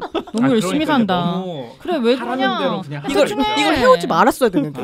그냥 긁어왔어야 되는데. 그래. 줄거리를 둘 다 하던지. 왜 이렇게 열심히 사는 거야? 자 들어봅시다. 그래서 안군의 어떻게 신호입니다. 준비를 했냐면 장면 3개를 묘사해 보려고 합니다. 오. 그래서 굉장히 지루할 수도 있고 그렇다는 점은 미리 말씀드리고 시작하려고 합니다. 에휴. 부담이 되네요. 부담이. 첫 번째 장면은 교실입니다. 이곳은 일본 어느 시골 변두리의 초등학교 4학년 교실입니다. 선생님이 학생들에게 말을 해요. 자, 이번 주 학년 신문을 나눠주겠다. 부모님께도 꼭 보여드려. 학교 소식이 담겨있는 신문이 뭐 그리 대단하겠냐 싶겠지만 이 학교 친구들은 모두 신문을 반기고 받자마자 뚫어지게 쳐다봅니다. 학생들이 집중하는 건 바로 신문 귀퉁이에 실리는 네컷 만화인데요. 후지노, 이번 주 네컷 만화도 엄청 재밌었어. 네컷 만화의 작가는 룩백의 주인공 후지노입니다. 후지노는 자신이 만화에 대단한 재능을 가지고 있다고 자부하고 있는 초등학교 4학년 친구죠. 3학년부터 학년 신문에 네컷 만화를 연재하고 있던 후지노는 네컷 만화 원고 하나를 완성시키기 위해 밤 늦게까지 작업을 이어오고 있습니다. 하지만 그걸 친구들에게 알릴 필요는 없겠죠. 후지노는 잔뜩 폼을 잡으면서 이렇게 말합니다. 실은 이거 좀 바빠서 5분 만에 그렸는데 말이지. 그런 것 치고는 그럭저럭 괜찮게 그려졌다는 느낌이랄까? 친구들은 후지노에게 커서 만화가가 되라 하고 잔뜩 바람을 집어넣습니다. 또 다른 친구는 후지노가 운동신경도 좋으니까 운동선수를 해도 좋겠다고 말하죠. 친구들의 칭찬에 기분이 좋아진 후지노는 어깨에 잔뜩 힘이 들어갑니다. 갑자기 담임 선생님이 후지노를 호출합니다. 그리고 후지노에게 네컷 만화 한 편을 큐모토라는 친구에게 양보해 줄 수 있냐고 물어봐요. 큐모토? 그게 누군데요? 아, 옆반에 등교 거부아인데 학교는 못 나와도 만화는 그린다는 것 같더구나. 입술을 비죽대지만 후진호는 크게 신경을 쓰지 않습니다. 그리고는 얘기하죠. 봐줄 만한 그림을 그리는 거 아마추어한테는 어려운 일일 겁니다. 학교에도 못 오는 나약한 애가 만화를 그릴 수 있을까요? 그리고 다음 학년 신문이 나오는 날 여느 때처럼 담임 선생님은 학년 신문을 나눠줍니다. 학년 신문을 받아든 후진호, 쿄모토가 그린 방과후의 학교를 보고 입을 다물지 못합니다. 다른 친구들도 마찬가지입니다. 와, 쩔어. 이거 완전 프로잖아. 야, 봤어? 근데 좀 그렇네. 쿄모토가 그린 거랑 나란히 놓으니까 후진호의 그림은 좀 평범한 것 같아. 초등학교 4학년 인생 통틀어서 만화 칭찬만 받아온 후진호에게 쿄모토의 그림은 큰 충격으로 다가옵니다. 후진호의 그림이 평범하다는 친구의 한마디가 머릿속을 떠나지 않죠. 후진호는 생각합니다. 쿄모토 녀석, 내가 학교에 가 있는 동안 그림 연습을 하는 거야. 4학년에 나보다 그림을 더 잘 그리는 녀석이 있다니 절대로 용서 못해. 요게 첫 번째 장면입니다. 연기까지 절치부심 와신 상담하는 거. 와신 상담이 아니라 뭔가 어쨌든 달라야 될 것 같아요. 좋았습니다. 자, 이렇게까지 하나 싶다 나는. 이제 2막으로 가나요? 네, 2막은 오케이. 두 번째 장면은 방 안입니다. 후진호와 동갑인 쿄모토의 방 안입니다. 쿄모토는 사람이 무서워져서 학교에 못 가고 있어요. 방 안에서 쿄모토가 할 수 있는 건 다양한 만화책을 읽는 거였죠. 그것 말고는 할 일이 없었고 쿄모토는 심심함을 이기지 못하고 문내 이제 그림을 그리기 시작합니다. 그런데 그 꾸준함이 상당해요. 방을 가득 채우는 것도 모자라서 복도까지 쿄모토의 습작 스케치북으로 가득 차 있습니다. 그런 쿄모토의 단조로운 삶에도 한 줄기 빛이 있으니 그건 바로 매주 집으로 찾아오는 학년신문 프린트입니다. 쿄모토는 학년신문 귀퉁이에 실리는 네컷 만화, 바로 후진호의 연재 만화의 엄청난 팬이거든요. 쿄모토는 후진호가 연재를 시작한 3학년 때부터 그녀의 만화를 스크랩하고 있습니다. 특히 가장 좋아하는 건 3학년 8월 2주차에 연재된 사랑의 사각형 에피소드이고요. 4학년 1월부터 3월까지 연재했던 사사키 시리즈도 있죠. 이뿐만 아니라 5학년, 6학년 연재물은 전부 다 신급으로 재미있다고 생각하고 있습니다. 학교를 다니면서도 매주 만화를 완성시키는 후진호를 보고 쿄모토는 후진호가 정말로 만화의 신이라고 생각하고 있습니다. 여느 때처럼 골방 속에서 그림만 그리고 있던 쿄모토, 갑자기 초인종 소리를 듣고 깜짝 놀랍니다. 이윽고 현관문이 열리고 저 멀리 또래 친구의 목소리가 들려옵니다. 실례합니다. 졸업증서 전달하러 왔는데요. 담임 선생님의 부탁을 받고 쿄모토의 졸업증서를 전달해 온 건 후진호였습니다. 물론 후진호가 왔다는 걸 쿄모토는 알 수 없겠죠. 갑자기 들려오는 소리에 깜짝 놀란 쿄모토는 실수로 책상을 건드려 덜커덩 하는 소리를 내고 맙니다. 인기척을 느낀 후진호는 소리가 들려온 쪽으로 향하고요. 그리고 그 방 앞에 산더미처럼 쌓여있는 스케치북을 발견합니다. 스케치북 위에 있던 네컷 만화 종이를 발견한 후진호는 쿄모토를 향한 메시지를 담은 만화를 후딱 그려냅니다. 하지만 문득 그런 생각이 들죠. 내가 지금 뭐 하는 거지? 그런데 어디선가 불어온 바람 때문이었을까요? 후진호는 네컷 만화를 놓치게 되고 공교롭게도 그 종이는 단단히 닫힌 쿄모토의 방문 틈 사이로 흘러들어갑니다. 깜짝 놀란 후진호는 부랴부랴 졸업증서를 방 앞에 두고 쿄모토의 집을 나섭니다. 문 앞에 사람이 빨리 사라지길 바라며 안에 숨죽여 있던 쿄모토는 밖에서 흘러들어온 네컷 만화를 보게 됩니다. 그런데 웬걸요? 네컷 만화인 쿄모토가 만화의 신으로 받들고 있는 후진호의 만화가 그려져 있던 겁니다. 쿄모토는 가슴이 쿵쾅거립니다. 졸업증서를 주고 온 사람이 바로 후진호 선생님이라니. 오랜 시간 동안 방 안에만 박혀있던 쿄모토는 지금 눈앞에 보이는 게 없습니다. 피하고 싶었던 사람들의 시선, 무섭게 느껴진 사람들 모두 중요하지 않죠. 쿄모토는 주저하지 않고 맨발 차림으로 방을 벗어나 후진호 센세를 만나러 집 밖으로 뛰어나갑니다. 물론 제 각색이 들어가 있습니다. 마지막 장면은 고층 빌딩 안입니다. 이곳은 성인이 이제 3막으로 넘어가는 건가요? 3막이 아니라 그냥 제가 중요하다고 생각하는 세 장면을 뽑아왔습니다. 그리고 영화의 묘사라기보다는 제 해석이라고 봐주시면 좋을 것 같고요. 세 번째 장면은 고층 빌딩 안인데요. 이곳은 성인이 된 후진호가 만화를 연재하는 작업실입니다. 작업실은 통창으로 되어 있어서 창밖의 도시 풍경이 한눈에 들어옵니다. 꽤나 넓은 작업실에 가구는 굉장히 단촐해요. 책상과 책상 위에 작업용 태블릿 정도. 머리를 묶고 후드 차림의 후진호는 통창 중앙에 네컷 만화 종이 하나를 붙여놓습니다. 그리고는 자리에 앉아 작업을 시작하죠. 새벽에 시작한 작업은 한낮을 지나 화려한 야경이 밝아오는 밤까지 이어집니다. 후진호는 변치 않고 묵묵히 그림을 그립니다. 여기까지입니다. 일단 수고했습니다. 연기까지 이 연습 좀 했을 것 같은데. 지금 안군이 얘기해준 줄거리가 초반 한 3분의 1? 네. 과 그다음에 끝. 맨 정말 마지막 끝 한 장면이죠. 끝 한 5분의 1 장면이고 중간에 아까 일어났던 이제 그 쿄모토는 둘이 협업을 해서 출판을 만화를 하죠. 그랬다가 쿄모토가 나 배경 그리는 거 그만두고 미대 가서 더 공부할래. 더 그림을 공부할래라고 해서 떠나고 이제 후지노는 이제 그거에 대해서 가지 말라고 하다가 뭐 어쩔 수 없이 갔는데 거기서 쿄모토가 사고를 당하죠. 예, 아까 그 교토 무슨 학원? 교토 애니메이션 방화 사건은 아니지만 어쨌든 그 비슷한 사고로 그걸 해서 쿄모토가 사건에서 이제 죽게 되는데 이게 나중에 또 이제 또 새로운 해석으로 뭐라 그럴까? 이건 뭐 그냥 판타지로 부활을 하게 된다고 봐야 되나요? 어떻게 봐야 되나요? 그러니까 다른 세계선을 영화에서 소개해주죠. 약간 그 뭐죠? 그 무슨 멀티버스처럼 그렇게 전개가 되는 또 장면이 있어요. 그렇습니다. 이렇게 지금 쭉 얘기해준 비하인드와 신업을 통해서 본 이 영화가 토탈리 1시간이 안 됩니다. 57분인가 58분인가 밖에 안 되죠. 예. 그런데 그 짧은 시간에도 어쨌든 기승전결이 다 있기 때문에 뭐 같은 돈 내고 58분이면 좀 아까우실 분도 있을 수 있는데 그래도 뭐 아까 저 제이드님이 굉장히 또 전부터 추천을 하셨고 일단 보고 나면 뭐 돈이 아깝다 이런 생각은 잘 안 드는 영화입니다. 자, 오랜만에 그 역할을 바꿔서 한 비하인드와 신호업도 청취자 여러분께서 어떻게 들으셨는지 궁금하고요.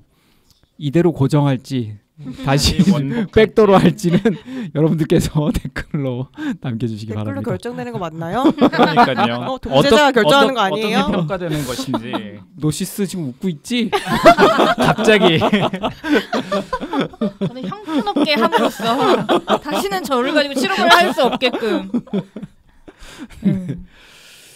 자, 그러면 우리가 먼저 전체적인 리뷰부터 한번 이 룩백에 대해서 한번 얘기해 보도록 하겠습니다. 그러면 지금 안군과 라미는 이 만화책까지 다 본 거예요?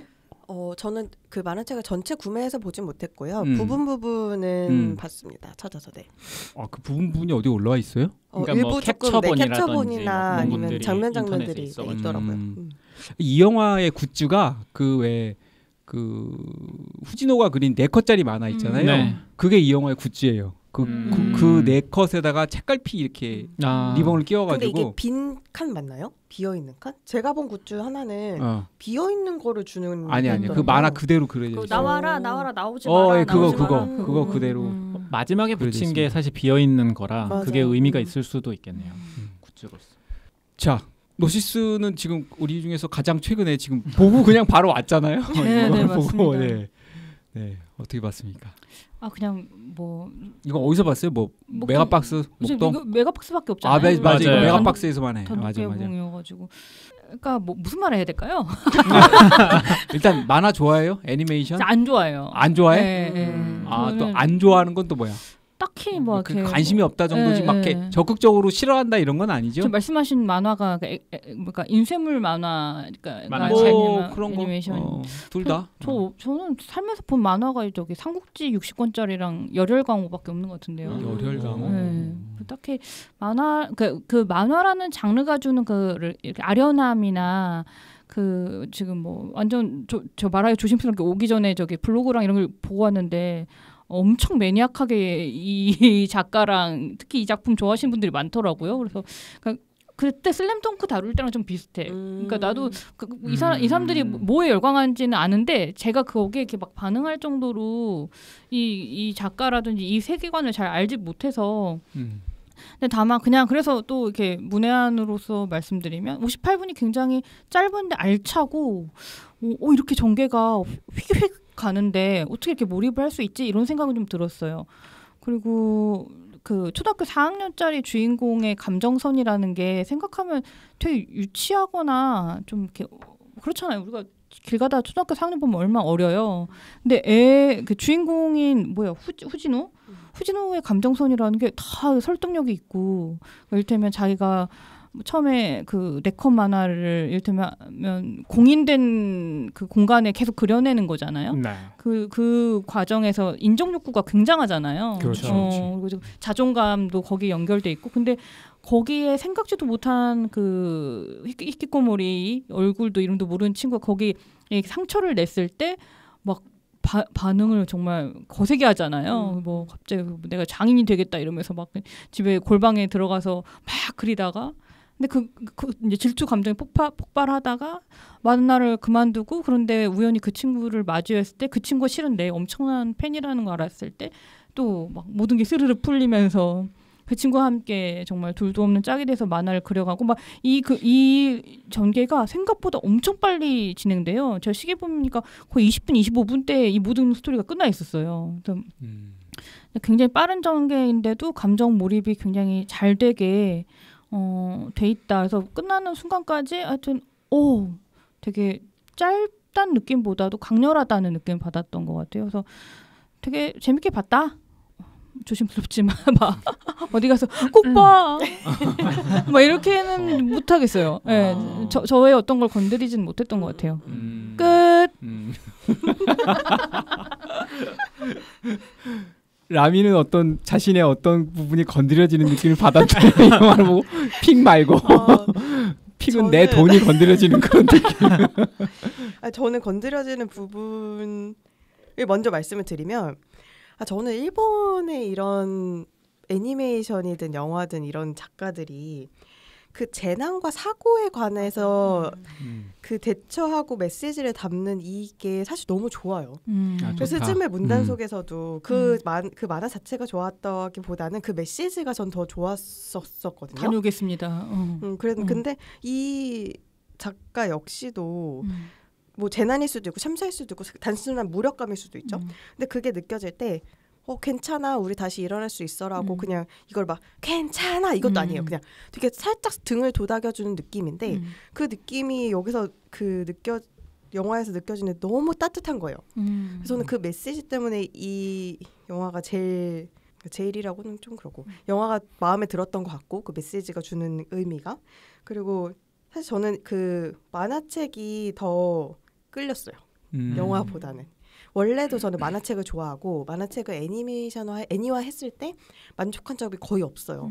근데 물론 이 작품은 되게 잘 된 케이스 같거든요. 그림도 예뻤고, 그리고 또 만화책에서 볼 수 없는, 예를 들면 그 마지막 춤을 추는 장면 같은 거, 본인이 신이 나서 걸어가면서 이제 춤추는 그 장면에 만화책에서 분명히 끊겨서 담겨 있을 건데 이게 움직임으로 보니까 또 약간 색다른 느낌이 있어서 그런 건 좋았지만, 나는 만화책을 더 좋아할 것 같은데라는 생각이 들더라고요. 이게 만화책의 그 어떤 필치하고 애니메이션하고 비슷한가요? 거의 똑같아요. 거의 똑같아요? 네. 근데 만화책 그 특유의 그 느낌 아시잖아요. 이게 결국 네컷 만화라는 그 소재에서도 드러나지만 칸이 있어요.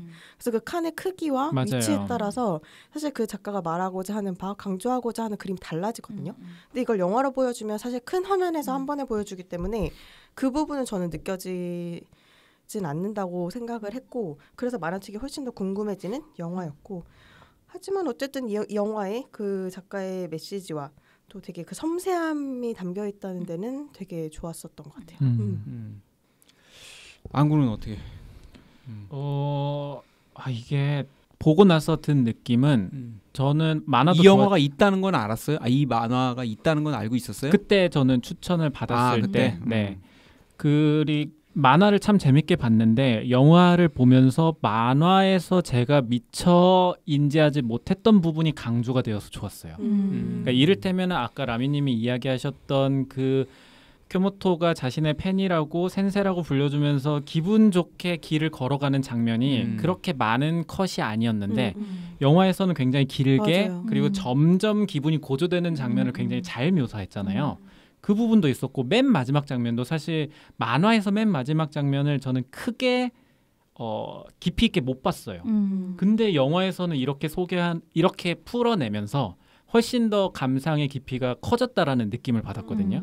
그래서 만화도 좋았지만 이 애니메이션화한 것도 상당히 저한테는 효과적이었다라는 느낌을 받았고, 전체적인 평은 일본 창작자들에게 동일본 대지진과 같이 이 거부할 수 없는 일종의 죽음과 부재가 발생했을 때 이 죽음 그리고 상실, 부재를 창작자가 어떻게 대해야 될 것인가에 대한 고민이 일본 컨텐츠에 전체적으로 다 깔려 있는 지배적이죠. 것 같아요. 네, 맞아요. 근데 맞아요. 그게 뭐 하마구치 류스케의 작품도 그렇고 저희가 봤었던 스즈메 문단속. 네, 스즈메 문단속도 그렇고 정말 이 사람들에게는 그러니까 절대로 어쩌면 경험하지 않았기 때문에 공감할 수 없는 동감하지 못하는 부분에서 느껴지는 이 창작이 있구나라는 걸 느꼈거든요. 그러니까 누구에게도 닥칠 수 있는 죽음으로 인해서 나의 삶은 정말 뿌리 끝까지 흔들리게 되는데 그런 상황에서 창작자는 어떻게 해야 될 것인가?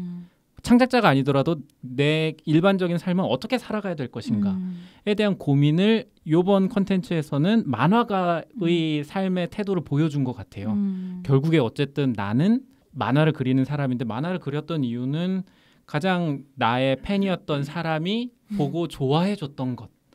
그것으로 다시금 희망을 찾고 삶을 이어나가는 자세를 그렸다는 측면에서 뭔가 계속 요 일종의 그 참사라는 것이 뗄래야 뗄 수 없는 그런 느낌을 받았습니다. 그 예전에 제가 그 스즈메 문단속을 하면서 신카이 마코토 감독이 참 대단하다고 느꼈다는 지점은 그때 이제 신카이 마코토 감독이 인터뷰를 하면서 내가 이걸 잊혀지기 전에 어떻게든 엔터테인먼트로 그려야겠다, 남겨야겠다라는 생각을 했다는 점, 그 일본의 그 뭐 예술가로서 그런 책임의식을 갖고 한다는 것을 상당히 대단하다고 생각을 했었는데 지금 오늘 얘기를 듣다 보니까 어쩌면 이게 일본의 그 창작자들, 크리에이터들한테서 아주 이렇게 드물거나 그렇게 보는 모습은 또 아닐 수도 있겠다라는 생각이 얼핏 들기도 하네요. 일본은 뭐 사실 일단 대표적으로는 크게 이제 지진 같은 재해가 늘 있어 왔고 아주 오래전부터 그리고 뭐 이 세계에서 지구상에서 원자폭탄의 피해를 받은 유일한 나라기도 하고 그쵸. 뭐 지금도 끊임없이 이런저런 사건과 사고 그다음에 자연재해 같은 게 있는 나라잖아요. 그래서 어떻게 보면 우리나라 사람들이 최근에는 이제 우리도 뭐 이런 사건 사고들을 하다못해 지난번에 제가 얼핏 그 말씀드렸던 독립영화 문경이라는 그 번아웃 돼가지고 문경으로 내려가는 문경이라는 영화에서도 무슨 사건이 나오냐면 이태원 참사를 약간 다른 사건을 빗대서 다른 실제 사건을 빗대서 이태원 참사에 대해서 얘기하는 게 있거든요.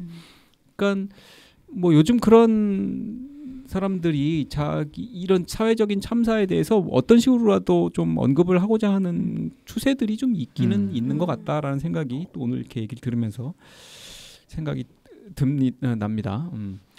저기 안군이 언급해서 이 만화의 영화화를 반겼던 그 팬들이 언급한 부분이 하나 있어서 이게 영화되면서 좀 좋았던 점으로 많이들 언급하고 있는 게 주인공 후진우가 처음으로 연재하는 만화 샤크킥의 단행본 표지 장면들이 대놓고 체인소면을 베꼈다고 합니다. 그래서 만화에서는 오히려 컷이 작아서 원작 눈치채기 힘들었던 오마주가 영상화를 거치면서 대놓고 잘 보여서 좋았다. 뭐 이런 부분도 있었어요. 맞아요. 단편 아까 읽었었던 안녕 에린가? 그거를 느낄 수 있는 장면도 나와요. 그 영화 보잖아요. 영화 보는 장면에 폭발하는 장면 있잖아요. 그게 안녕 에리에 나오거든요. 이 룩백이라는 영화가 이게 지난주 목요일 날 개봉을 했는데요. 얼마 안 됐네요. 그날 아마 비틀주스에 이어서 2위를 바로 첫날 개봉하면서 했을 거예요. 네. 지금도 나쁘지 않던데. 그리고 지금 닷새 동안 상영했는데 지금 4위에 박스오피스 4위에 올라 있어요. 그리고 거의 지금 어제까지 한 8만이니까 오늘 지나고 주말 지나면 이제 10만 아마 넘을 건데 이 추세대로 하면 저는 이게 상당히 놀라워요. 이 58분짜리 일본 애니메이션이고 뭐 라는 영화가 우리가 뭐 아까 모두의 뭐 퍼펙트 데이즈 얘기를 했지만 그게 지금 13만 정도 됐거든요. 10만만 넘어도 사실은 그쵸. 대단하다고 여겨지는 이 독립예술영화판에서 이게 불과 닷새 동안에 8만을 넘는다는 거는 뭐 추락의 해분이 존 오브 인테레스트보다도 빠른 속도가 아닌가 싶은데 근데 생각보다 바이럴이 되던데요. 주변에서 요거 재밌다던데라는 얘기를 많이 들었어요. 게다가 이거는 메가박스 또 단독 개봉이거든요. 그러니까요. 접근성도 나쁜데. 그러니까 또 한 번 놀라는 게 저는 이 영화를 보면서 일본 애니메이션의 그 저변이라는 거 여기서 말하는 저변이라는 거는 일본 애니메이션들이 다루고 있는 소재 주제적인 측면에서의 저변을 얘기하는 건데 뭐 체인소맨의 작가가 또 이런 또 그러니까요. 그 만화를 만들기도 하고 정말 무궁무진하고 최근에 제가 또 본 일본 애니메이션이 코마다 위스키 패밀리라는 영화거든요. 그 코마라는 브랜드를 가진 일본산 위스키를 만드는 집안 가문 뭐 가업 얘기인데 위스키를 다룬 영화가 만화 영화가 나올 정도로 일본이 얼마나 일본 애니메이션의 저변이 넓은가 이 영화를 보면서 또 한 번 느꼈고 주제가 다양한가 그리고 또 이 영화가 지금 우리 한국에서 이 정도 보고 있다는 것에 우리나라에 있는 일본 애니메이션 팬들의 저변 또한 얼마나 넓은가를 그쵸. 보고 사실은 또 한 번 놀랄 수밖에 없어요. 굉장히 놀랍고 이런 현상이 사실은 재작년 그 슬램덩크하고 스즈메의 문단속 재작년이야 헷갈리네. 이후로 좀 가속화하고 있는 것 같다. 그리고 일본 영화가 지금 사실 굉장히 많이 개봉하거든요. 뭐 극영화로는 사실 거의 우리 심지어 최경사 멤버들도 듣지도 못하고 제목도 모른 채 막 다 지나가고 있는 영화도 굉장히 많고 애니메이션도 많고 하기 때문에 이 힘이 굉장히 강력하다라는 생각이 들고요. 저는 이 영화에 대해서 주로 제가 읽은 측면은 재능의 문제에 대해서 저는 계속 생각을 하게 됐어요. 그 손석희 질문들이 이제 끝났는데 마지막 편에 이제 윤여정 씨가 나오고 끝났는데 그 앞편이 황석영 작가하고 김이나 작사가 이렇게 나왔었죠. 거기서 뭔 얘기가 나오다가 정확히 풀어드는 생각이 안 나지만 황석영 씨가 이런 표현을 썼는데 우리 재능의 세계에서는 뭐 이렇게 하면 그냥 끝나는 거야. 뭐 이런 식의 얘기를 했어요. 재능의 세계라는 부분. 네, 그 얘기가 저는 이 영화를 보면서 생각이 나는데 후지노는 자기의 재능이 최고라고 생각하고 거기에 대해서 나는 내가 초등학교 4학년인데 이 정도 그린 그리는 없는데 그 그림을 보고 나보다 나은 재능이 있다는 걸 보고 충격을 먹잖아요. 네. 충격을 먹죠. 뭐 살리에르가 모차르트를 보면서 충격을 먹는 것처럼 이 재능의 세계라는 거는 굉장한 질투의 세계이기도 하고 동경의 세계이기도 하고 내가 거기에 진짜 정말 모든 걸 바쳐서 뛰어들어갈 만큼 굉장히 매혹적인 세계이기도 하잖아요. 오따니가 야구를 잘하기 위해서 얼마나 노력을 합니까? 걔가 그 무슨 만트라 그거 이렇게 그려가면서 인생의 모든 것이 거기에 맞춰져 있죠. 손흥민도 어제 보니까 밤 10시에 자가지고 아침 7, 8시까지 자는 거예요. 그러니까 한 10시간 동안 자가지고 내 몸을 완전히 베스트 컨디션을 만들어가지고 경기를 하는 건데 무슨 우리가 그 인생의 여러 가지 욕구 중에 식욕, 색욕, 그다음에 또 뭐 수면욕 뭐 등등등 하지만 이 재능욕이라는 표현은 없지만 물론 일종의 그게 인정욕구일 수도 있겠죠. 네. 예, 그런 것 또한 얼마나 강력한가 그리고 세계에는 또 얼마나 고수가 많은가 그런데 부닥쳐서 또 내 세계를 갖고 간다는 것이 얼마나 또 어려운가라는 걸 생각하게 됐고 그리고 한편으로는 나는 누구나 다 뭐 내 세계에서 내 직업의 세계에서 와, 저 사람 정말 대단해 혹은 뭐 내가 그냥 좋아하는 분야에서 저 사람 정말 대단한데 옛날에 김연아가 그랬잖아요. 뭐 어떻게 연습을 뭐 어떻게 그럴 때는 어떻게 하십니까? 뭘 어떻게 해? 그냥 하는 거지. 그냥 하는 거지라고 했듯이 우리는 모르지만 그 사람들도 굉장히 서로 되게 어렵게 그 재능들을 유지해 나가고 하기 위해서 이제 노력들을 많이 하고 있잖아요. 그리고 남의 떡이 더 커 보인다 뭐 그런 말도 있듯이 내가 볼 땐 쟤가 정말 잘 그리는데 서로 없는 것만 보이니까. 그렇죠. 쟤는 내가 사실 뭐 어떤 만화가는 그럴 수 있잖아요. 만화가를 정말 사실처럼 잘 그려. 사실적으로 그려. 스토리가 안 나와. 막 이렇게 부러워. 근데 어떤 애는 막 선 이렇게 몇 개 딕딕 해가지고 그려. 근데 걔가 또 멋있어 보일 수도 있잖아. 그러니까. 야, 쟤는 선 몇 개 갖고 막 굉장히 철학적인데 막 얘기가 이렇게 할 수도 있고. 전 그래서 저희 예전에 다뤘던 블루 자이언트 생각도 났어요. 블루 자이언트 맞다. 재즈를 가지고 뭔가 재능 있는 사람과 그게 있었어가지고 막 정말 기교파인 그 피아니스트 걔인데 사실은 얘 트럼페터 얘 이름 뭐였죠? 걔 이름도 기억이 안 나지만 걔는 그렇게 기교는 없지만 뭔가 이렇게 영혼을 실어. 그리고 그 뭔가의 힘이 에너지가 있어. 이런 것들 이런 얘기를 저는 사실은 어떻게 보면 이 작가가 누구죠? 이름 후지모토 타츠키가 자기 얘기로 뭔가 하고 싶지 않았을까? 뭐 그 얘기를 얘기하는 사람은 또 별로 없지만 좀 뭐 그런 생각을 하면서 이 만화 영화를 좀 본 것 같아요. 저도 블루 자이언트를 생각했었는데 제가 생각한 포인트는 뭐였냐면 그때도 제가 그 이야기를 했던 것 같은데 거기서도 재즈는 약간 호흡이고 약간 같이 하는 그 예술인데 거기서 막 혼자 잘났다고 어퍼컷 막 약간 이런 느낌으로 막 불빛 팍 나오면서 어떤 경지에 이르러야 된다는 것 때문에 자기를 막 혹사하고 막 이런 그림이 있었는데 이번에도 만화를 그리는데 그 초반에 그 초등학교 4학년 애가 아무리 그 자존심에 상처를 입었다지만 골방에 들어가가지고 애가 막 쾌해질 때까지 막 그림을 그리는데 일본은 참 장인정신 그게 장인정신의 시작일 수도 있겠지만 저도 그러니까 그 생각을 했어요. 어떤 거를 함으로써 그 행위 자체가 주는 행복감이나 이거를 보다는 어떤 궤도 경지에 올라야 된다. 그렇지 않고선 나는 뭐 이걸 한다고 말할 수 없어. 막 다들 너무 치열하게 살아간다. 그러니까 그게 일본에 좀 정서적으로 있는 것 같아요. 그러니까 그게 억압으로 인해서 그게 좋다고 생각하는 건지 혹은 실제로 그들의 삶이어서 그걸 표현한 건지 궁금하더라고요. 약간 그런 거를 미덕으로 생각하는 문화가 일본엔 분명히 있는 것 같고 그러니까 뭐 온갖 분야에서 다 그 장인들 뭐라고 불러요? 그 일본 말로 그거 있잖아. 그거. 초밥 50년째 초밥만 만드시는 분 밥알을 뭐 손가락으로 하면서 그런 경지에 가야 되는 거야. 밥알 몇 알이야. 밥알 몇 알이 한두 개 차이로밖에 안 틀리는. 예를 들면 뭐 우리 집 한석범 어머니가 불을 끄고서 나는 떡을 썰 테니 너는 글씨를 써라고 하면 그러니까 우리나라에서 그렇게 진짜 열심히 하는 사람을 보면은 되게 멋있다는 생각이 드는데 일본에서 그냥 전반적으로 그렇게 그려지는 분위기가, 것 같아서 맞아요. 그게 그들에게는 일상적인 건지 궁금하더라고요. 국민성까지 이야기했는지 모르겠지만 어쨌든 좀 그게 보면서 뭐 저렇게까지 해야 돼? 뭐 그러니까 이 나라에서는 스크로브락 같은 영화 나올 수가 없나 없죠. 봐. 그러니까 그냥 그 자체로 막 우리 아마추어들끼리 재밌게 해보세요. 뭐 이런 건 있을 수가 없어.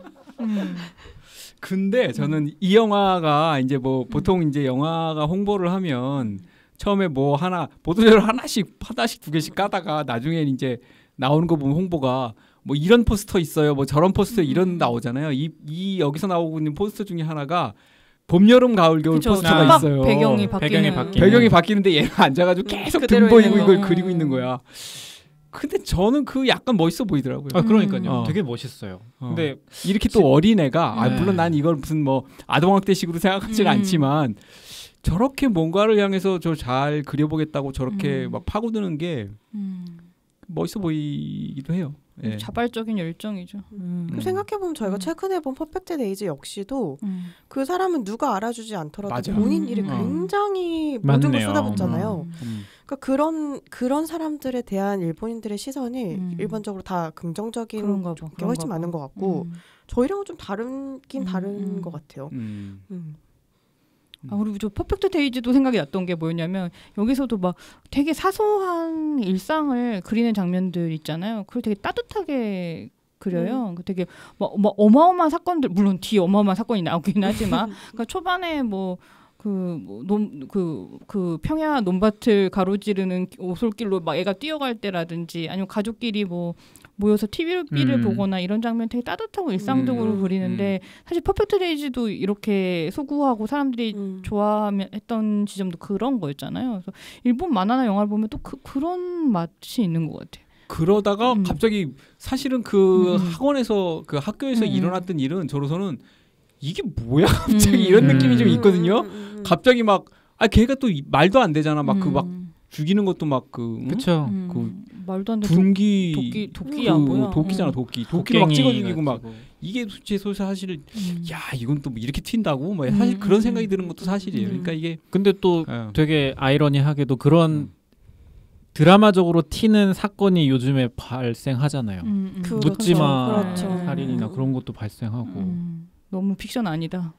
그래서 전 한편으로는 일본에서 그런 예측할 수 없는 그러니까 과거에는 주로 지진이나 이런 거였을 텐데 그런 재난을 겪으면서 이 사람들이 내가 언제 어떻게 될지 모르니까 하루하루를 정말 열심히 살아야겠다라는 게 예전부터 전반적으로 계속 그런 느낌을 가지고 모두가 살아왔나?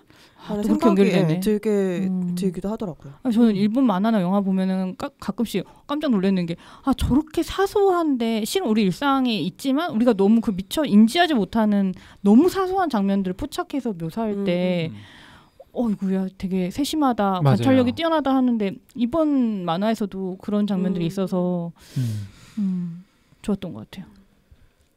그런가 봐. 일본 사람들이 다 그 결론으로 갔나 봐. 하루하루가 소중해. 뭐 내가 어쩔 수 없는 오늘 삶이라며 살아보자. 오늘 일상을 나노 단위로 쪼개서 즐겨보자. 행복을 찾아보자. 막 이렇게 되나 봐. 그런 게 이제 또 어떻게 하다가 이제 군국주의로 연결되는 이런 메커니즘. 정치적 이슈로 가는 건가요? 대륙으로 뻗어나가보자. 그러니까 참 연구 대상인 부분이 있어요. 그러네요. 근데 우리는 점점 더 일본 젊은 세대가 일본의 문화, 일본 애니메이션 이런 거 좋아하잖아. 왜냐면 웹툰은 너무 천편일률적입니다. 맞아. 우리 주제가. 웹툰이라는 게 뭐야? 우리나라 그러니까 사실상 일본 망가와 비교하는 웹툰 산업이 엄청 커졌잖아요. 근데 주제적인 측면에서 아까 엑스님 말씀하셨던 것처럼 저변이 넓혀졌다, 탄탄해졌다라고 느껴지진 않거든요. 맨날 학원물 혹은 뭐 일기류. 물론 많이 저도 재밌게 읽고 있지만 뭔가 다른 주제 혹은 삶에서 질문을 스스로에게 던져볼 수 있는 것에서 책 대신 가볍게 선택할 수 있는 게 일본 만화일 수 있을 것 같아요. 책 대신 가볍게? 그러니까 책으로 어쨌든 그 삶의 질문을 던질 수 있는 주제들이 많잖아요. 근데 책을 읽기보다는 그러한 주제를 담고 있는 일본 만화책들은 많으니까 찾다 보면 뭐 그런 측면에서도 일본 컨텐츠가 경쟁력을 갖고 있지 않나라는 생각이 들기도 합니다. 그건 놀랍지 않아요? 그리고 이런 애들이 난 그것도 좀 놀라워. 이게 무슨 오래된 애니메이션이 아니잖아요. 그러니까요. 저보다 어려요. 그러니까 우리나라 같으면 초등학생이면 이렇게 무슨 자기 분야 이런 얘기가 나올 수도 없는 지금 환경이잖아.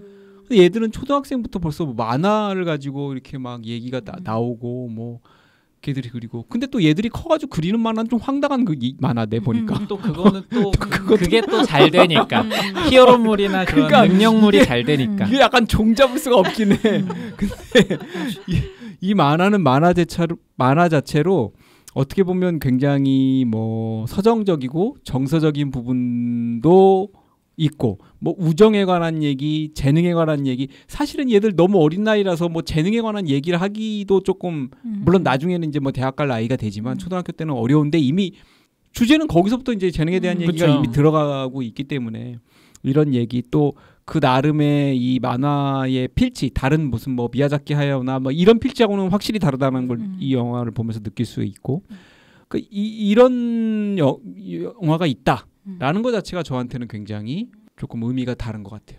우리는 사실 그런 게 없잖아. 다 비슷하자 요새 다 비슷해. 그렇죠. 너무 이 영화도 진짜 보고 또 보고 계속 비슷한 걸 보고 있는 느낌인데 얘들은 뭐 영화도 물론 일본 영화는 약간 그렇습니다. 막 되게 너무 소소하게 가고 뭐 개인의 감정 얘기 나오고 이런 게 많긴 한데 애니메이션은 저는 사실은 전 빙산의 일간만큼도 제가 보지를 못하고 저도 뭐 이렇게 만화에 관심 있는 사람이 아니라서 뭐 안군의 한 10분의 1도 안 되긴 할 텐데 그래도 가끔 가다가 막 이런 소재들이 나오면 깜짝깜짝 놀랄 때가 있어요. 야 이런 걸 또 그려내는구나. 그 각자가 놓고 보면 뭐 아까 그 위스키도 그렇고 다 프로페셔널한 세계들이 그 분야마다 있거든. 근데 다 그렇잖아요. 세상살이라는 게. 근데 우리는 너무 그게 우리가 다루는 프로페셔널한 세계는 그냥 형사 아니면 검사 뭐 그다음에 아니면 조폭 뭐 이런 거야. 뭐 나머지는 뭐 특별히 새로운 거 뭐가 있나요?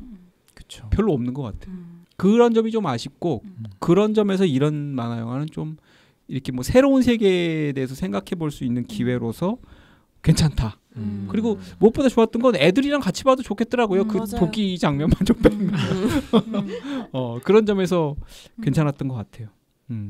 혹시 뭐 명대사나 별의 순간, 꽝의 순간 좀 얘기해보고 싶은 거 있나요? 전 마지막 장면이 별의 순간인데 이게 엔딩 크레딧 올라갈 때 굉장히 정적인 장면, 그냥 고정된 장면이라고 생각하실 수 있는데 바뀝니다.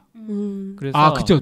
미세하게 바뀌나? 아니면 점점 아침이 되나? 네, 배경이 계속 바뀌어요. 그래서 그 배경이 바뀌는 순간에 마지막 노래까지 함께 들으시면 영화 감상에 도움이 되지 않을까 싶어서 추천드립니다. 그 노래가 상당히 좋아요. 저는 이 노래도 굉장히 좋더라고요. 잠깐 들려드릴까요?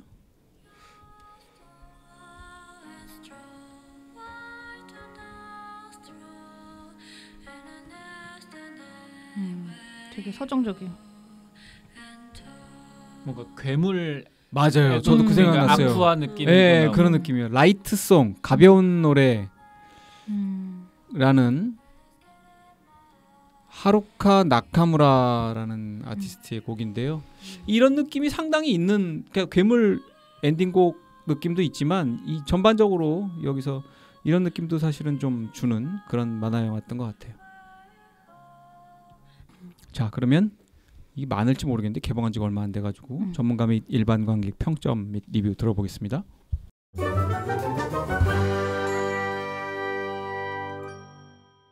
일단 전문가 평점은 3개에 올라왔는데요. 일단 김경수 8점. 원작의 생명을 더한 더없이 황홀한 작화, 덕후의 마음을 감싸 안는 최선의 위로. 박수용 7점. 도약과 소망의 네컷 조각들을 수호하는 등의 표정. 등의 표정이 등의 있다. 표정. 이유빈 7점. 나의 뒤를 맡긴다는 것은 당신을 온전히 품겠다는 신의 발로. 신의 발로. 관람객 평점이 의외로 많았어요. 막 되게 막 열정적입니다. 지금 반응들이. 공감 순으로 가져왔는데요. 10점. 이 영화의 가장 큰 흠은 엔딩 크레딧 때 영화관에 불이 켜졌다는 것이다. 그다음에 10점. Don't look back in anger. 언급하셨고요. 또 10점. 짧은 상영 시간, 돈이 하나도 아깝지 않아요. 어떤 일에 열정을 쏟은 경험이 있다면 울면서 나올지도 모르겠네요. 그리고 이분도 이거 언급하셨어요. 엔딩 크레딧 장면 시작할 때 영화관 조명을 켜버리는 바람에 아쉬웠음. 그다음에 7점. 스스로는 등을 바라볼 수 없기에 보잘것없고 미약하다 여기지만 누군가는 그 등을 바라보며 꿈을 꾸고 성장한다. 거기서 오는 생경한 감동. 되게 정리를 잘하셨어. 그러게요. 그다음에 8점. 서로가 서로를 세상으로 나올 수 있게 해준 기적 같은 이야기. 또 8점. 후지노와 큐모토의 관계성이 흥미로웠음. 그리고 큐모토의 부모님은 애를 방치하는 건지 안 계시는 건지 사정이 궁금해짐. 맞아요. 그래도 어머니랑 같이 통장 만들었으니까. 맞아, 계시긴 하네. 통장 만들 때만 등장하지. 그러니까요. 그것도 전원으로 말로만 등장하잖아. 그 다음에 성우가 캐릭터의 성격이 드러나는 말투로 연기를 잘했다. 맞아요. 작화 스토리도 좋았다. 그 다음에 10점.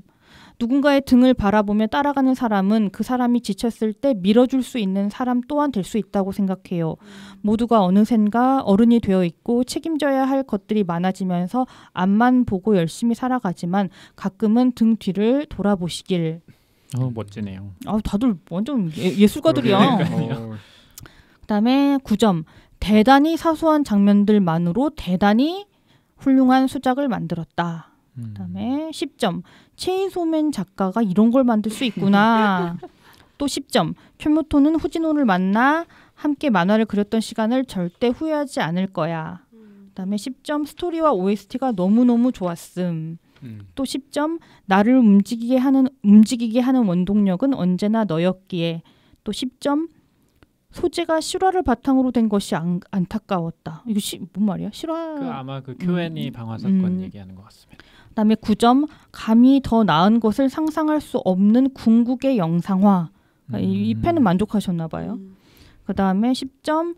귀여워하며 흐뭇하게 보고 있었는데 예상치 못한 전개에 숨죽이며 봤네요.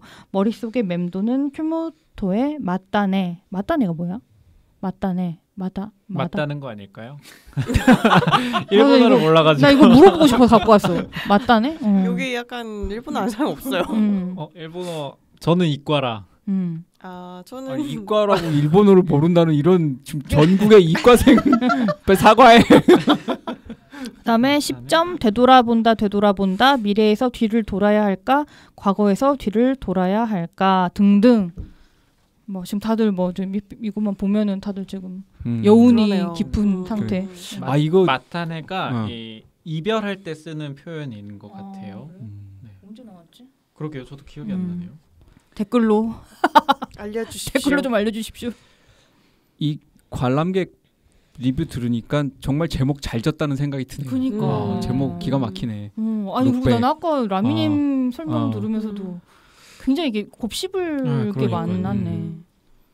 좋은 거 같네 생각해보니까. 생각해보니까 좋은 영화였어. 평점 올라. 좀 올려야 될 것 같아. 이렇게 예측하기 어려워지는데. 자, 그러면 이제 드디어 대망의 코너인가요? 이거 어떻게 할까? 이거 맞춰보기. 오늘은 약간 한 명이 맞출 수밖에 없어. 이걸 4명이 할 수는 없고. 그렇죠. 오늘은 누가 맞추는 것으로. 그래 맞춰봐 그러면. 그렇게. 나 말고 오늘 맞춤 자원 누가 맞춰볼. 재미 요소를 빨리 저 연출자의 기구도를 파악해봐봐 빨리. 근데 이게 재밌으려면 맥스님이 할 수밖에 없어요. 네. 그럼 맥스님 한번 더 하시죠. 항상 우리랑 좀 다르게 가신단 말이에요. 맞아. 오펜하이머 3점 주신 분 아니야? 야 진짜 그 달리 가는 디크 세네. 오펜하이머 얘기를 아직도 하고 있어. 그러면 좀 맞춰보십시오. 네, 저희는 올리겠습니다. 그래요. 한번 맞춰볼게요. 또 그러면. 저번에는 형편 없으셨잖아요. 아니지. 저번에도 비슷하게 맞췄지. 내가 노시스 거만 틀렸나? 라미 거만 틀렸나? 제 걸 많이 틀렸어요. 많이 틀렸고 나머지는 0.2점 차이로 비슷하게 갔어. 왜 형편 없다는 기억이 있었는지. 표현이 아주 세네. 표현이 진짜 형편 없네. 저는 올렸습니다. 저도 올렸습니다. 되게 의외인데요? 나 깜짝 놀랐네. 고마워. 페이크라는 생각은 안 해보셨어요? 그런가? 자, 그러면 이번 주에도 그럼 노시스 거부터 다 올렸나요? 네, 다 올렸습니다. 노시스 거부터 맞춰보겠습니다. 야, 이거 어렵다 이번 것도. 어렵다. 요거 노시스. 요거 노시스 3.4점. 비슷했나 보다. 비슷했지. 과연. 요거 그다음에 라미는 라미의 평소에 그 레이팅으로 보면 라미 요거 3.5점. 3.5점. 안군 쉽지 뭐. 안군이 근데 가끔 완전히 정반대로 배신을 할 때가 있어. 좋게 얘기하고 접수 안 줘. 요거 안군 4.0입니다. 4.0. 자, 쪄봐야지 한번 이제. 막 재미 포인트가 터지진 않았다 이번에. 그래? 얼추 그냥 경향성은 맞았어. 노시스 비슷했죠? 0.3점 차이. 내가 4.0이라고 그랬나? 좀 더 쓸 걸. 라미 거의. 그치. 0.1점 차이입니다. 0.1점 차이. 네. 근사했네. 라미님 3.6. 오히려 전 맥스의 평점이 궁금해요. 저요? 네. 자 이제 맞춰보시죠. 그래요? 여기다. 네. 맥스님 방법 몰라요. 누가 설명해줘. 어떻게 하라고? 다 드시고 저희가 여기다 올릴게요. 또 몰랐죠. 지금 어떻게 하자는 건지. 그리고 본인이 일단 거기. 내가 먼저 지난번 내가 올리고 그냥 말로 맞힌 거 아니야? 그래 그게 낫겠다. 다 덮어. 네. 자, 근데 이게 맥스님 걸 한 먼저 했었어야 되는데. 그걸 우리 거 보고 약간 맞춘다니까요. 올렸습니다. 의외야. 저는 몇 점을 줬을까요? 강하지 않아. 우리 거 본 거를 감안해야 되는데. 저는 4점 안 넘을 것 같아요. 4점 저도 안 넘을 것 같아요. 3.8. 그 왜 내가 4점 안 넘을 거라고 생각하지? 그러니까 안군이 고평가한 것에 대한 반발심. 약간 4점 이상. 4.5? 안군 4.5? 네, 그렇게 생각하시면서 오펜하이머 3점이다. 3점대에서 그래도 고평가하죠. 3.8? 그 정도. 3.8. 저도 3.8 생각하긴 했는데 근데 또 나만 너무 높나? 이러면 3.7. 3.7. 전 3.3. 아예 그냥 3점 초반대. 이것도 표준에서 이렇게 형성이 되네. 근데 어쨌든 여기 나눠지는 건 3점대 전반이냐 3점대 후반이냐네. 네. 한번 보시죠. 까보시죠. 역시 라미가 맞췄어. 어머머머. 정확히 맞췄네. 이게 자리를 좀 바꿀 때 온 거야. 그러니까 너무 서로 알게 됐어. 아까 맥스도 0.1점 차이로 비슷하게 맞췄어. 이번은 근데 좀 쉬웠던 것 같아. 서로 맞추기가 대충 이게 표본이 이렇게 대충 그쵸. 아주 빗나가긴 좀 어려운 그렇죠. 어려운 영화였어요. 저번에 너무 충격적인 애들이 많이 발생해가지고 맞아. 재밌네요. 합하면 3.875점입니다. 진짜 높아. 높네요. 높아. 1시간짜리 일본 애니메이션 영화 3.875점. 네. 높게 나왔습니다. 룩백. 우리 얘기하다 보니까 이거 제목도 너무 괜찮고 너무 괜찮은 영화예요. 얘기할수록 좀 좋아지는 얘기할수록 괜찮은 근데 영화. 안구는 4.5나 줬냐? 그래. 되게 좋았나 보다. 4.5는 좀 세다. 요러실 것 같아서. 근데 내가 사실 안구는 4.5 나 4.5 하고 싶었거든. 어. 분명히 4.5인데 만화도 같이 가끔 가다가 봐가지고 뒤통수를 때리기 때문에 내가 그쵸, 쩡쩡하게 4.0 만화를 같이 봤기 때문에. 더 약간 네. 시너지가 있을 것 같아요. 만화. 그걸 또 계산에 못 넣네. 아쉽네. 맞췄을 것처럼. 마치 알았으면. 자, 룩백은 메가박스에서 단독으로 상영을 하고 있어요. 예. 이게 사실 수입도 메가박스 중앙이 수입했어요. 맞아요. 그렇더라고요. 예. 그래서 단독으로 하고 있는데 값은 똑같죠, 이거. 뭐 더 싸게 주는 건 아니죠. 1시간짜리 영화라고 해서.